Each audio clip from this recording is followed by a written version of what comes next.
नमस्कार साथियों, स्वागत है आपका ऑनलाइन स्टडी ग्रुप में। उत्तर प्रदेश स्पेशल से संबंधित जो नई सीरीज स्टार्ट की गई है, इसके अंतर्गत आज की क्लास में प्राकृतिक वनस्पति, वन तथा वन्यजीव से संबंधित जो भी प्रश्न पूर्व में विभिन्न आयोगों के द्वारा पूछे गए हैं, उन पर विस्तृत व्याख्या सहित चर्चा की जाएगी। साथ ही साथ आगामी परीक्षाओं के लिए जो संभावित प्रश्न हैं, उनको भी शामिल करते हुए इस पूरी चर्चा को होलिस्टिक अप्रोच के साथ कंप्लीट कराया जाएगा। तो चलिए प्रारंभ करते हैं आज का ये सेशन। आज का सबसे पहला प्रश्न है कि निम्नलिखित में से कौन उत्तर प्रदेश में स्थित नहीं है। देखिए, जो भी नहीं वाले प्रश्न हैं, इनको आप गंभीरता से पढ़ेंगे। तो यहां पर अगर आप विकल्प में देखेंगे तो डी विकल्प आपका आंसर हो जाएगा। कान्हा राष्ट्रीय उद्यान उत्तर प्रदेश में स्थित नहीं है। आप सभी इस बात से परिचित हैं कि कान्हा राष्ट्रीय उद्यान मध्य प्रदेश में है। तो डी विकल्प आपका आंसर हो जाएगा। कान्हा राष्ट्रीय उद्यान मध्य प्रदेश में है। क्लियर है? ये बात स्पष्ट हो गई। अब देखिए, जो विकल्प में नाम लिए गए हैं जो कि उत्तर प्रदेश से संबंधित हैं, वन बाई वन परीक्षा के दृष्टिकोण से उनसे संबंधित जो भी तथ्य हैं वो आपको देखना आवश्यक है। सबसे पहले ये ध्यान रखिएगा कि जो कान्हा राष्ट्रीय उद्यान मध्य प्रदेश में है, इसे 1 जून 1955 को राष्ट्रीय उद्यान तथा वर्ष 1973 में वाघ अभ्यारण्य के तौर पर इसे घोषित किया गया और यह मध्य प्रदेश का सबसे बड़ा राष्ट्रीय उद्यान है। क्लियर? देखिए, विकल्प ए में आपने देखा था दुधवा राष्ट्रीय उद्यान। देखिए, दुधवा राष्ट्रीय उद्यान उत्तर प्रदेश के दृष्टिकोण से बहुत महत्वपूर्ण नाम है। क्यों? क्योंकि आप सभी इस बात से परिचित हैं कि उत्तर प्रदेश में एक राष्ट्रीय उद्यान है, उसका नाम है दुधवा राष्ट्रीय उद्यान। अब यह प्रश्न उठता है कि दुधवा राष्ट्रीय उद्यान कहां पर है? तो याद रखेंगे, दुधवा राष्ट्रीय उद्यान उत्तर प्रदेश के लखीमपुर खीरी जिले से संबंधित है। क्लियर? तो यह बात स्पष्ट हो गई कि दुधवा राष्ट्रीय उद्यान लखीमपुर खीरी में। अगर आप लखीमपुर खीरी की ऑफिशियल वेबसाइट को देखेंगे तो उसमें पहली लाइन में लिखा हुआ है कि दुधवा राष्ट्रीय उद्यान मोहना नदी और सुहेली नदी के बीच में। याद रखिएगा, दुधवा राष्ट्रीय उद्यान के उत्तर में मोहना नदी है। नदी का नाम क्या है? मोहना नदी। मोहना नदी। क्लियर? ये उत्तर में है। और जो दक्षिण में नदी है उसका नाम क्या है? सुहेली। याद रखेंगे, दक्षिण में नदी जो है उसका नाम है सुहेली। क्लियर? तो ये भी बात स्पष्ट हो गई। अगर हम दुधवा राष्ट्रीय उद्यान के क्षेत्रफल की बात कर लें तो याद रखिएगा, दुधवा राष्ट्रीय उद्यान का जो क्षेत्रफल है वो 490 वर्ग किलोमीटर में है। कितना है? 490 वर्ग किलोमीटर में है। याद रखिएगा, दुधवा राष्ट्रीय उद्यान 1968 में स्थापित वन्यजीव विहार था, जिसको 1977 में राष्ट्रीय उद्यान का दर्जा मिला। क्लियर है? तो याद रखेंगे, दुधवा 1968 में वन्यजीव विहार के तौर पर स्टैब्लिश हुआ और 1977 में इसको राष्ट्रीय उद्यान का दर्जा दिया गया। क्लियर है? याद रखिएगा, इसी दुधवा नेशनल पार्क को 1987-88 में टाइगर, प्रोजेक्ट टाइगर के तहत इसको शामिल किया गया। याद रखिएगा, जब इसे प्रोजेक्ट टाइगर के तहत शामिल किया गया तो किशनपुर वन्यजीव विहार और कतरनिया घाट वन्यजीव विहार को इसमें शामिल किया गया। क्लियर? और ये बना क्या? Dudhwa tiger reserve. क्लियर? तो अगर आपसे ये प्रश्न पूछ लिया जाए कि दुधवा टाइगर रिजर्व किसको सम्मिलित करते हुए बनाया गया, तो याद रखेंगे किशनपुर वन्यजीव विहार और कतरनिया घाट वन्यजीव विहार। क्लियर? तो ये बात स्पष्ट हो गई। अब देखिए, ये जो दुधवा टाइगर रिजर्व है, इसका विस्तार किन किन जिलों तक है? तो जो दुधवा टाइगर रिजर्व है, इसका विस्तार लखीमपुर खीरी के साथ साथ बहराइच तक है। क्लियर? तो ये भी बात आपको स्पष्ट रूप से ध्यान में रखनी होगी। यहां पर मैंने नाम लिया कि किशनपुर वन्यजीव विहार और कतरनिया घाट वन्यजीव विहार। याद रखिएगा, ये जो किशनपुर वन्यजीव विहार है ये लखीमपुर खीरी में है। और किशनपुर वन्यजीव विहार की अगर स्थापना की हम बात कर लें तो इसकी स्थापना 1972 में हुई थी। क्लियर? ये भी बात ध्यान में रखिएगा। और कतरनिया घाट वन्यजीव विहार कहां पर है? तो याद रखेंगे, बहराइच में। और कतरनिया घाट वन्यजीव विहार का अगर आपसे पूछा जाए स्थापना कब हुआ, तो याद रखिएगा 1976 में। क्लियर? तो ये सारी बातें आपको ध्यान में रखनी है दुधवा राष्ट्रीय उद्यान और दुधवा टाइगर रिजर्व के बारे में। क्लियर?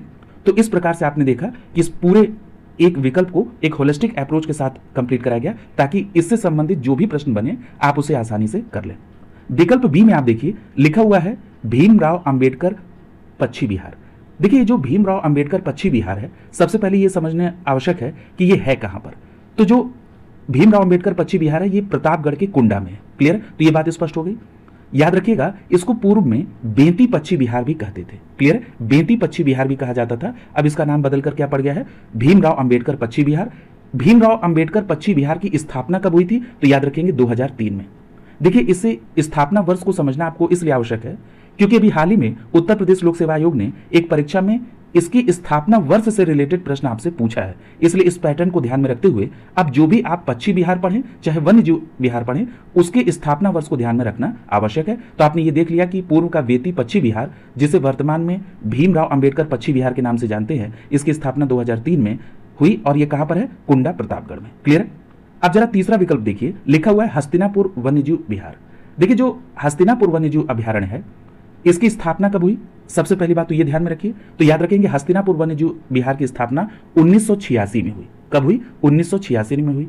दूसरी जो सबसे बड़ी बात आपको ध्यान में रखना है, ये जो हस्तिनापुर वन्यजीव विहार है, ये उत्तर प्रदेश का सबसे बड़ा वन्यजीव विहार है। ये बहुत इंपॉर्टेंट प्रश्न है, तो ये भी स्पष्ट करना आवश्यक है कि जो हस्तिनापुर वन्यजीव विहार है, ये कितने वर्ग किलोमीटर में है। तो याद रखिएगा हस्तिनापुर वन्यजीव विहार कितने वर्ग किलोमीटर में है? 1159 1159.16 वर्ग किलोमीटर में है। क्लियर? और याद रखेंगे ये उत्तर प्रदेश का सबसे बड़ा वन्यजीव अभयारण्य है। अगर हम बात कर लें कि हस्तिनापुर वन्यजीव विहार का संबंध उत्तर प्रदेश के किन जिलों से है, तो याद रखेंगे इसका संबंध मेरठ, हापुड़, बिजनौर और अमरोहा से है। स्पष्ट याद रखिएगा, मेरठ, हापुड़, बिजनौर और अमरोहा से। इसके साथ साथ मुजफ्फरनगर भी याद रखिएगा। क्लियर? तो मेरठ, हापुड़, बिजनौर, अमरोहा और मुजफ्फरनगर। क्लियर? ये बात स्पष्ट हो गई। याद रखिएगा ये जो हस्तिनापुर वन्यजीव विहार है, इसकी स्थापना जब की गई तो इसकी स्थापना के समय जो मूल उद्देश्य था वो दलदली हिरण के संरक्षण को लेकर था। क्लियर है? तो अगर आपसे ये प्रश्न पूछ लिया जाए कि दलदली हिरण के संरक्षण के लिए कौन सा वन्यजीव विहार स्टैब्लिश हुआ, तो आपका जवाब क्या होगा? हस्तिनापुर वन्यजीव विहार। क्लियर है? याद रखिएगा ये जो दलदली हिरण है इसी को बारहसिंघा कहा जाता है। क्या कहते हैं? बारहसिंघा। और बाद में इसका नाम बदलकर क्या पड़ गया? राज्य वन्यजीव बारहसिंघा अभयारण्य। क्लियर? तो अगर आपसे पूछा जाए कि राज्य वन्यजीव बारहसिंघा अभयारण्य कौन है, तो याद रखिएगा ये बात हो रही है हस्तिनापुर वन्यजीव अभयारण्य की। क्लियर? ये भी बात स्पष्ट हो गई। ये जो हस्तिनापुर वन्यजीव अभयारण्य है ये किसके किसके लिए फेमस है, तो याद रखिएगा यहाँ पर लकड़बग्घा, बारहसिंघा, मगरमच्छ, चीतल, ठीक है, तो ये सभी यहाँ पर नीलगाय, ये इसके लिए यहाँ पर फेमस है। क्लियर? तो ये बात हो गई आपकी हस्तिनापुर वन्यजीव अभयारण्य की। तो इस प्रकार से आपने ये देखा कि ये पहला प्रश्न अब आपका कंप्लीट हुआ है। इसमें जो भी आवश्यक तथ्य थे वो सभी आपको सम्मिलित करा दिए गए। अब अगले प्रश्न की तरफ देखिए। अगले प्रश्न आपसे पूछा जा रहा है कि उत्तर प्रदेश के निम्नलिखित शहरों में से सबसे छोटा वन्य अभयारण्य कहाँ स्थित है। देखिए इस तरह के प्रश्न पूछे जाते हैं, इसीलिए मैंने पिछले प्रश्न में आपको यह स्पष्ट कर दिया कि हस्तिनापुर वन्यजीव अभयारण्य उत्तर प्रदेश का सबसे बड़ा वन्यजीव अभयारण्य है। यदि हम बात करें कि उत्तर प्रदेश के किस शहर में सबसे छोटा वन्य अभयारण्य है, तो आपका सही जवाब क्या होगा, तो यहां पर आपका विकल्प बी सही हो जाएगा, पटवा वन्यजीव अभयारण्य एटा। क्लियर? याद रखेंगे जो पटवा वन्यजीव विहार है ये कहां पर है? एटा में है, और ये उत्तर प्रदेश का सबसे छोटा पक्षी विहार है। क्लियर? ये बात स्पष्ट याद रखेंगे कि जो पटवा है ये क्या है? ये उत्तर प्रदेश का सबसे छोटा पक्षी विहार है, और ये कहां पर है? एटा में है। तो बी विकल्प आपका आंसर हो जाएगा। क्लियर? बी विकल्प आपका आंसर होगा। अब जरा इसके बारे में कुछ बेसिक इंफॉर्मेशन देख लीजिए।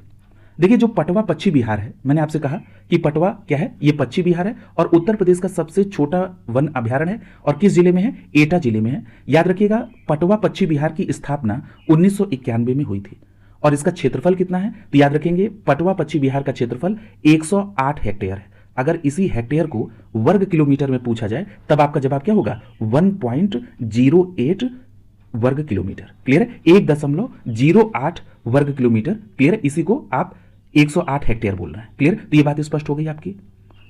अब देखिए यहां पर कुछ और बातें आपको समझना आवश्यक है। जैसे अगर हम बात कर लें, विकल्प में दिया गया है राष्ट्रीय चंबल अभयारण्य इटावा में। क्लियर? क्या दिया गया है? जरा विकल्प को देखिए। विकल्प में दिया गया है राष्ट्रीय चंबल अभयारण्य इटावा। अब जरा इसको भी आप डिटेल में कवर करिए, राष्ट्रीय चंबल अभयारण्य इटावा को। ये इटावा के साथ साथ आगरा में भी फैला है। सबसे पहली बात तो आपको ये ध्यान में रखनी है। दूसरी बात, ये जो राष्ट्रीय चंबल अभयारण्य की आप बात कर रहे हैं, ये राष्ट्रीय चंबल घड़ियाल वन्यजीव अभयारण्य इसको कहते हैं। क्लियर? यानी मुख्य रूप से ये किसके लिए फेमस है? घड़ियाल के लिए। अगर आपसे घड़ियाल से कोरिलेट किया जाए तो आप किसको कहेंगे? राष्ट्रीय चंबल अभयारण्य इटावा और आगरा में जो फैला है। दूसरी बात, घड़ियाल के अलावा मगरमच्छ, डॉल्फिन और प्रवासी पक्षी के लिए भी ये प्रसिद्ध है। अगर हम बात कर ले राष्ट्रीय चंबल अभयारण्य की स्थापना की, तो याद रखेंगे इसकी स्थापना कब हुई थी? इसकी स्थापना हुई थी 1979 में। क्लियर? इसकी स्थापना 1979 में हुई थी, और राष्ट्रीय चंबल अभयारण्य जो है ये 635 वर्ग किलोमीटर में फैला हुआ है। क्लियर? तो ये दोनों तथ्य आपको ध्यान में रखने होंगे। अगले विकल्प की तरफ अगर हम देखें तो यहां पर पटवा के बारे में चर्चा हो चुकी है। देखिए यहां पर सुहेलवा वन्यजीव अभयारण्य, और यह कहां पर है? बलरामपुर। देखिए ये भी बहुत महत्वपूर्ण है। सुहेलवा कहा जाए या कई जगह आप देखेंगे सुहेलवा लिखा है। क्लियर? तो दोनों को एक ही साथ को रिलेट करेंगे। तो सुहेलवा वन्यजीव अभयारण्य जो है इसकी स्थापना कब हुई थी? तो याद रखेंगे इसकी स्थापना हुई थी 1988 में। स्थापना कब हुई थी? 1988 में। और याद रखिएगा कि उत्तर प्रदेश के श्रावस्ती, बलरामपुर और गोंडा जिले से संबंधित है सुहेलवा वन्यजीव अभयारण्य। क्लियर? मैं फिर से रिपीट कर रहा हूं कि सुहेलवा वन्यजीव अभयारण्य श्रावस्ती, बलरामपुर और गोंडा से संबंधित है, और अगर पूछा जाए कि सुहेलवा वन्यजीव अभयारण्य कितने वर्ग किलोमीटर में है, तब आपका जवाब होगा 452 वर्ग किलोमीटर में सुहेलवा वन्यजीव अभयारण्य है। क्लियर? तो ये भी बात स्पष्ट हो गई। जरा अगले विकल्प को भी देखिए। अगला विकल्प लिखा हुआ है सुर सरोवर अभयारण्य आगरा। देखिए जो सुर सरोवर है ये एक पक्षी विहार है। क्या है? पक्षी विहार। और कहां से संबंधित है? आगरा से। क्लियर? तो सुर सरोवर पक्षी विहार आगरा में है। याद रखिएगा जो दिल्ली आगरा राजमार्ग है उसी पर यह स्थित है। क्लियर? पहली बात तो ये स्पष्ट हो गई। दूसरी जो सबसे महत्वपूर्ण बात ध्यान में रखनी है आपको कि जो सुर सरोवर पक्षी विहार है इसके आसपास जो झील है वो कौन सी फेमस झील है? तो उसका नाम है केथम झील। क्या नाम है? केथम झील। क्लियर? इसको नोट डाउन कर लेंगे। झील का नाम है केथम झील। और याद रखिएगा ये जो केथम झील है ये सारस, क्रेन, चित्तीदार ईगल और प्राकृतिक, इन सबों का ये प्राकृतिक आवास है। क्लियर? और याद रखिएगा अगर आपसे पूछा जाए कि सुर सरोवर पक्षी विहार की स्थापना कब हुई थी, तब आपका जवाब होगा 1991 में। क्लियर? और याद रखिएगा कि 2020 में, कब? 2020 में इस सुर सरोवर पक्षी विहार के इलाके को आर्द्र भूमि क्षेत्र भी घोषित किया गया। तो सुर सरोवर एक आर्द्र भूमि क्षेत्र भी है और इसको 2020 में डिक्लेयर किया गया था। क्लियर? तो यहां पर विकल्प में जितने भी नाम दिए गए थे इन सभी पर आपने डिटेल चर्चा देखी। तो इस प्रकार यह प्रश्न एक होलिस्टिक अप्रोच के साथ कंप्लीट हो गया है। अगला प्रश्न देखिए। अगले प्रश्न में पूछा जा रहा है कि गंगा डॉल्फिन को कहा जाता है, यानी गंगा डॉल्फिन को क्षेत्रीय भाषा में, क्लियर, क्या कहते हैं? तो याद रखेंगे जो गंगा डॉल्फिन है इसको सूसू कहा जाता है। क्या कहते हैं? सूसू कहा जाता है। SUSU। ठीक है? याद रखिएगा इसको स्विस भी कहते हैं। ठीक है? ये दोनों बात आप ध्यान में रखेंगे। याद रखिएगा अगर हम बात करें गंगा डॉल्फिन की तो आप सभी इस बात से तो यहां पर आपका डी विकल्प सही हो जाएगा। अगर हम बात कर लें गंगा डॉल्फिन की तो आप सभी इस बात से परिचित हैं कि राष्ट्रीय जल जीव घोषित किया गया है किसको? गंगा डॉल्फिन को। क्लियर? तो ये भी बात स्पष्ट हो गई। अगर हम बात करें कि राष्ट्रीय जल जीव का मतलब क्या हो गया? National aquatic animal. क्लियर? अगर हम बात करें कि ये जो गंगा डॉल्फिन है ये उत्तर प्रदेश में कहां पर पाई जाती हैं, तो याद रखेंगे मिर्जापुर और सोनभद्र में ये पाई जाती हैं। स्थानीय भाषा में इनको सूसू कहा जाता है। याद रखिएगा अभी हाल ही में गंगा डॉल्फिन की जनगणना भी की गई है। क्लियर? और इसमें यह पाया गया कि गंगा डॉल्फिन भारत में सबसे ज्यादा उत्तर प्रदेश में पाई जाती है। तो यह भी प्रश्न बन सकता है करंट से कोरिलेट करते हुए कि उत्तर प्रदेश में कुल गंगा डॉल्फिन की संख्या कितनी है। तो याद रखेंगे उत्तर प्रदेश में टोटल गंगा डॉल्फिन की जो संख्या संभावित है वो कितनी है? 2397। कितना? 2397। तो जो स्टैटिक प्रश्न पूर्व में पूछे गए हैं उनसे संबंधित करंट में भी जो चर्चा हुई है उसको भी आपको ध्यान में रखना होगा। यहां पर एक बात और याद रखिएगा कि जो केंद्र और राज्य सरकार है इसने मिलकर 2013-14 में, कब की बात हो रही है? 2013-14 में गंगा डॉल्फिन को लेकर एक प्लान बनाया था जिसका नाम था national plan for conservation of aquatic ecosystem.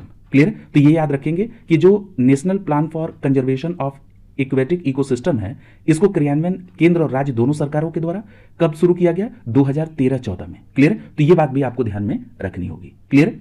तो इतनी बात आप गंगा डॉल्फिन के संदर्भ में याद रखेंगे। डी विकल्प आपका आंसर हो गया। और आप ये जानते हैं कि इसको भारत का राष्ट्रीय जलजीव कहते हैं, यानी नेशनल एक्वेटिक एनिमल। अगला प्रश्न देखिए। पूछा जा रहा है कि किशनपुर वन्यजीव अभयारण्य का एक हिस्सा है किशनपुर वन्यजीव अभयारण्य। अगर आपने पहला प्रश्न ध्यान से पढ़ा है तो यह प्रश्न आपके लिए बहुत आसान है। इसीलिए मैं ये इस बात पर ज्यादा जोर देता हूं कि जब कभी भी आप प्रश्नों को करिए तो उसको 360 डायमेंशन में जरूर करिए। तो देखिए ये बात तो स्पष्ट हो गई ना कि जो किशनपुर वन्यजीव अभयारण्य ये किसका हिस्सा है? तो दुधवा नेशनल पार्क का। क्लियर? तो डी विकल्प आपका आंसर हो जाएगा। अभी आपसे इस बात पर डिटेल चर्चा की गई है। क्लियर? और मैंने आपसे ये बात बताई भी थी कि जो किशनपुर वन्यजीव अभयारण्य है ये दुधवा नेशनल पार्क का हिस्सा बना और इसी के मिलने के साथ साथ जो दुधवा नेशनल पार्क है वो दुधवा टाइगर रिजर्व भी बना। क्लियर? मैंने आपसे ये भी बताया था कि जो किशनपुर वन्यजीव अभयारण्य है इसकी स्थापना 1972 में की गई थी और ये जो दुधवा नेशनल पार्क है लखीमपुर खीरी में, तो याद रखिएगा ये जो किशनपुर वन्यजीव अभयारण्य है ये भी कहां पर है? लखीमपुर खीरी में ही है। क्लियर? तो ये भी बात स्पष्ट हो गई। और ये 1972 में स्टैब्लिश हुआ। कौन? किशनपुर वन्यजीव विहार। और ये लखीमपुर खीरी में है। इसके साथ साथ मैंने एक नाम और लिया था, वो था कतरनिया घाट वन्यजीव विहार। याद रखिएगा किशनपुर वन्यजीव विहार और कतरनिया घाट वन्यजीव विहार को मिलाकर दुधवा टाइगर रिजर्व बनाया गया था। क्लियर? तो ये बात स्पष्ट हो गई, इस पे बात हो चुकी है। और यहां पर यह भी ध्यान में रखिएगा कि ये तेंदुआ, टाइगर, अजगर, बार्किंग, हिरण, घड़ियाल, जंगली सुअर, दलदली पक्षियों का घर है। क्लियर? और ये अभयारण्य कुछ जंगल में जो घने वो हैं जैसे साल, सागौन, जामुन, इनसे घने पर्णपाती जंगल से ये आच्छादित है। अगर हम विकल्प में कुछ और जो नाम दिए गए थे उसकी बात कर लें, जैसे कार्बेट नेशनल पार्क, तो याद रखेंगे कार्बेट नेशनल पार्क का संबंध उत्तराखंड से है और नीलगिरी बायोस्फीयर का संबंध कहां से है? तमिलनाडु से। नीलगिरी बायोस्फीयर का संबंध कहां से है? तमिलनाडु से है। क्लियर? तो कार्बेट नेशनल पार्क कहां से? तो याद रखेंगे उत्तराखंड। और यहां पर बी विकल्प में दिखा है नंदा देवी बायोस्फीयर, तो याद रखेंगे नंदा देवी बायोस्फीयर का संबंध भी कहां से है? उत्तराखंड से है। क्लियर? तो यह बात स्पष्ट हो गई। अगले प्रश्न की तरफ चलिए। अगले प्रश्न में पूछा जा रहा है कि निम्नलिखित में से कौन सा उत्तर प्रदेश के उष्णकटिबंधीय शुष्क पर्णपाती वनों में पाया जाता है? तो देखिए, उत्तर प्रदेश के उष्णकटिबंधीय शुष्क पर्णपाती वनों में यहां पर आपका बी विकल्प माना गया था पलास। क्लियर? तो यहां पर आपका सही जवाब क्या हो जाएगा? बी विकल्प पलास। क्लियर? देखिए, उत्तर प्रदेश में उष्णकटिबंधीय शुष्क पर्णपाती वन की बात करें तो ये वन पूर्व, मध्य और पश्चिमी मैदानों में पाए जाते हैं। क्लियर? तो ये बात स्पष्ट हो गई। अभी मैं आपसे चर्चा करता हूं कि उत्तर प्रदेश में मुख्य रूप से कितने प्रकार के वन पाए जाते हैं। सबसे पहले इस प्रश्न का आंसर देखिए। याद रखिएगा, यहां पर मुख्य रूप से जो वृक्ष पाए जाते हैं वो है साल, पलास, अंजीर, अमलतास, ये सभी हैं। और नदी तट के नम क्षेत्रों में जो वृक्ष पाए जाते हैं उसमें कौन कौन है? तो याद रखिएगा, उसमें नीम है, पीपल है, शीशम है, महुआ है और बबूल शामिल है। क्लियर? तो ये बात स्पष्ट हो गई कि जो पलास है वो किसमें है? उत्तर प्रदेश में उष्णकटिबंधीय शुष्क पर्णपाती वन के अंतर्गत। देखिए, याद रखिएगा कि उत्तर प्रदेश में मुख्य रूप से 3 प्रकार के वन पाए जाते हैं। कितने प्रकार के वन पाए जाते हैं? मुख्य रूप से 3 प्रकार के वन पाए जाते हैं। इसमें जो सबसे पहला प्रकार है वो है उष्णकटिबंधीय आर्द्र पर्णपाती वन, दूसरा है उष्णकटिबंधीय शुष्क पर्णपाती वन और तीसरा प्रकार जो है वो है उष्णकटिबंधीय कटीली झाड़ियां। क्लियर है? तो ये बात तो स्पष्ट हो गई। अब जरा इनके बारे में संक्षिप्त जानकारी ले लीजिए। जैसे अगर हम बात कर लें उष्णकटिबंधीय आर्द्र पर्णपाती वन की, तो याद रखिएगा जो तराई और भाभर का क्षेत्र है ये यहां पर कैसे वनस्पति पाई जाती है? उष्णकटिबंधीय आर्द्र पर्णपाती वन। क्लियर? और अगर आपने पिछली क्लास ध्यान से पढ़ा है तो उसमें मैंने ये जो भौतिक विभाजन है उत्तर प्रदेश का उसमें तराई और भाभर क्षेत्र को एक्सप्लेन किया है। क्लियर? अब आप उसको कोरिलेट कर रहे होंगे।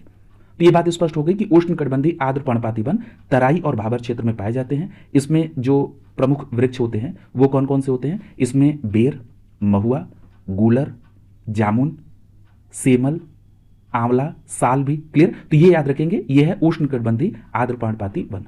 अगर हम बात कर लें उष्णकटिबंधीय शुष्क पर्णपाती वन की, तो देखा आपने यहां पर देखा कि जो उष्णकटिबंधीय शुष्क पर्णपाती वन होते हैं ये उत्तर प्रदेश के पूर्वी, मध्य और पश्चिमी मैदानी क्षेत्रों में पाए जाते हैं। इसमें पलास भी शामिल है। इसके अलावा आप देखेंगे इसमें शीशम, अमलताश, पीपल, साल, बेर, अंजीर, ये सभी इसमें पाए जाते हैं। और याद रखिएगा कि झाड़ियां और घासें भी जो हैं ये शुष्क पर्णपाती वनों में ही आते हैं। क्लियर? जो तीसरी मैंने कैटेगरी आपको बताई वो थी उष्णकटिबंधीय कटीली झाड़ियां। याद रखिएगा, ये जो उष्णकटिबंधीय कटीली झाड़ियां होती हैं ये उत्तर प्रदेश के दक्षिणी भाग में कटीली झाड़ी वाले उष्णकटिबंधीय वन पाए जाते हैं। इसमें अगर हम कुछ एग्जाम्पल की बात करें तो इसमें अकेसिया हो गए, कटीले लेगू हो गए। इसके अलावा अगर आप देखेंगे कत्था, कक्को, नीम, फुलाई, ये सभी इसके उदाहरण होंगे। क्लियर? याद रखिएगा, जो उष्णकटिबंधीय कटीली झाड़ियां होती हैं इन वनों से ही राल और गोंद की प्राप्ति होती है। यह भी प्रश्न आपसे पूछा जाता है कि किस प्रकार के वनों से? तो उष्णकटिबंधीय कटीली झाड़ियों वाले वनों से ही राल और गोंद की प्राप्ति होती है। क्लियर? तो इस तरह से आपने यहां पर इन वनों के प्रकार और उनकी कुछ विशेषताओं को देखा। पूछा जा रहा है आपसे कि राष्ट्रीय चंबल अभ्यारण्य किस लुप्तप्राय प्रजाति के लिए घर है? अभी आपने पिछले एक प्रश्न के एक्सप्लेनेशन में देखा था कि जो राष्ट्रीय चंबल अभ्यारण्य है ये घड़ियाल के लिए एक घर के तौर पर है, एक सुरक्षित घर के तौर पर इसको चिन्हित किया गया है। तो यहां पर आपका सही जवाब क्या होगा? विकल्प ए सही हो जाएगा, घड़ियाल। क्लियर? तो याद रखेंगे राष्ट्रीय चंबल अभ्यारण्य घड़ियाल प्रजाति के लिए घर है और इसका नाम भी है क्या? राष्ट्रीय चंबल घड़ियाल वन्यजीव अभ्यारण्य। क्लियर? तो ये बात स्पष्ट हो गई। यहां पर यह भी बात ध्यान में रखिएगा कि जो राष्ट्रीय चंबल वन्यजीव विहार है इसके लिए एक योजना भी चलाई गई है, राष्ट्रीय चंबल वन्यजीव विहार योजना। और ये जो राष्ट्रीय चंबल वन्यजीव विहार योजना है अगर आपसे पूछा जाए कि कितने राज्यों से संबंधित है तो याद रखेंगे उत्तर प्रदेश, मध्य प्रदेश और राजस्थान। यानी राष्ट्रीय वन्यजीव विहार योजना 3 राज्यों उत्तर प्रदेश, मध्य प्रदेश और राजस्थान से संबंधित है। और इस योजना का उद्देश्य क्या है? तो याद रखिएगा मगर और घड़ियाल प्रजनन एवं संरक्षण के लिए ये योजना चलाई गई। क्लियर? अब आप इन सभी तथ्यों से ये बात आसानी से कह पाएंगे कि राष्ट्रीय चंबल अभ्यारण्य का संबंध किससे है? घड़ियाल से। क्लियर? तो ये बात स्पष्ट हो गई। इसी तरह से आप प्रश्नों को कोरिलेट करिए। याद रखिएगा ये भारत का एक संरक्षित क्षेत्र है जो गंभीर रूप से लुप्तप्राय घड़ियाल, लाल मुकुट कछुआ और लुप्तप्राय गंगा की सूसू की रक्षा के लिए बनाया गया। क्लियर? अगला प्रश्न देखिए। अगले प्रश्न में आपसे कहा जा रहा है कि उत्तर प्रदेश में वर्तमान वन क्षेत्रफल कितना है। देखिए, अगर हम बात करें उत्तर प्रदेश में वन स्थिति की, तो आपसे मैंने ये बात स्टार्टिंग में कही थी जब ये सीरीज स्टार्ट हो रही थी कि जो अभी वन स्थिति रिपोर्ट 2023 प्रकाशित की गई है, इसमें उत्तर प्रदेश से संबंधित जो भी वन की स्थिति है उसको प्रश्नों के ही माध्यम से आपको कोरिलेट करा दिया जाएगा। आपको अलग से इस रिपोर्ट को डिटेल में पढ़ने की कोई आवश्यकता नहीं है। क्लियर है? और इसमें वही तथ्य आपको देखने हैं जो परीक्षा में पूछने का पैटर्न है। अगर हम बात कर लें उत्तर प्रदेश में वर्तमान समय में वन क्षेत्रफल की, तो याद रखिएगा उत्तर प्रदेश में वनावरण और वृक्षावरण का जो प्रतिशत है वो कितना है, तो याद रखिएगा ये प्रतिशत है 9.96%।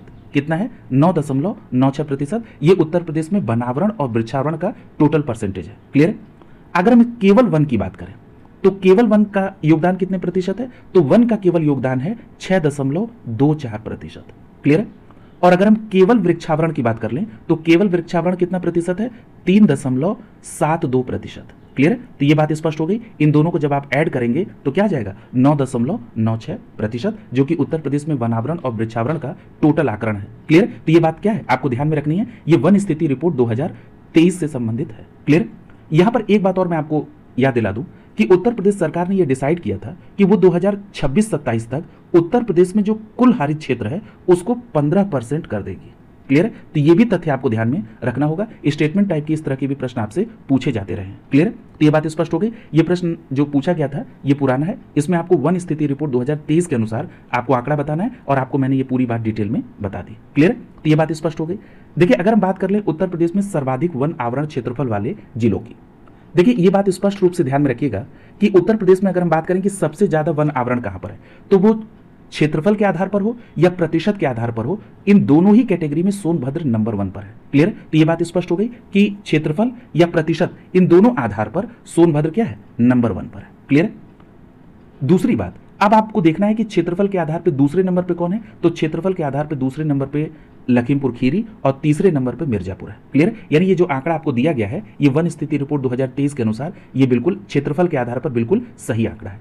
यानी सोनभद्र, यानी ये जो क्रम आप देख रहे हैं ये बिल्कुल सही है। सोनभद्र पहले नंबर पे है, दूसरे नंबर पे खीरी और तीसरे नंबर पे मिर्जापुर।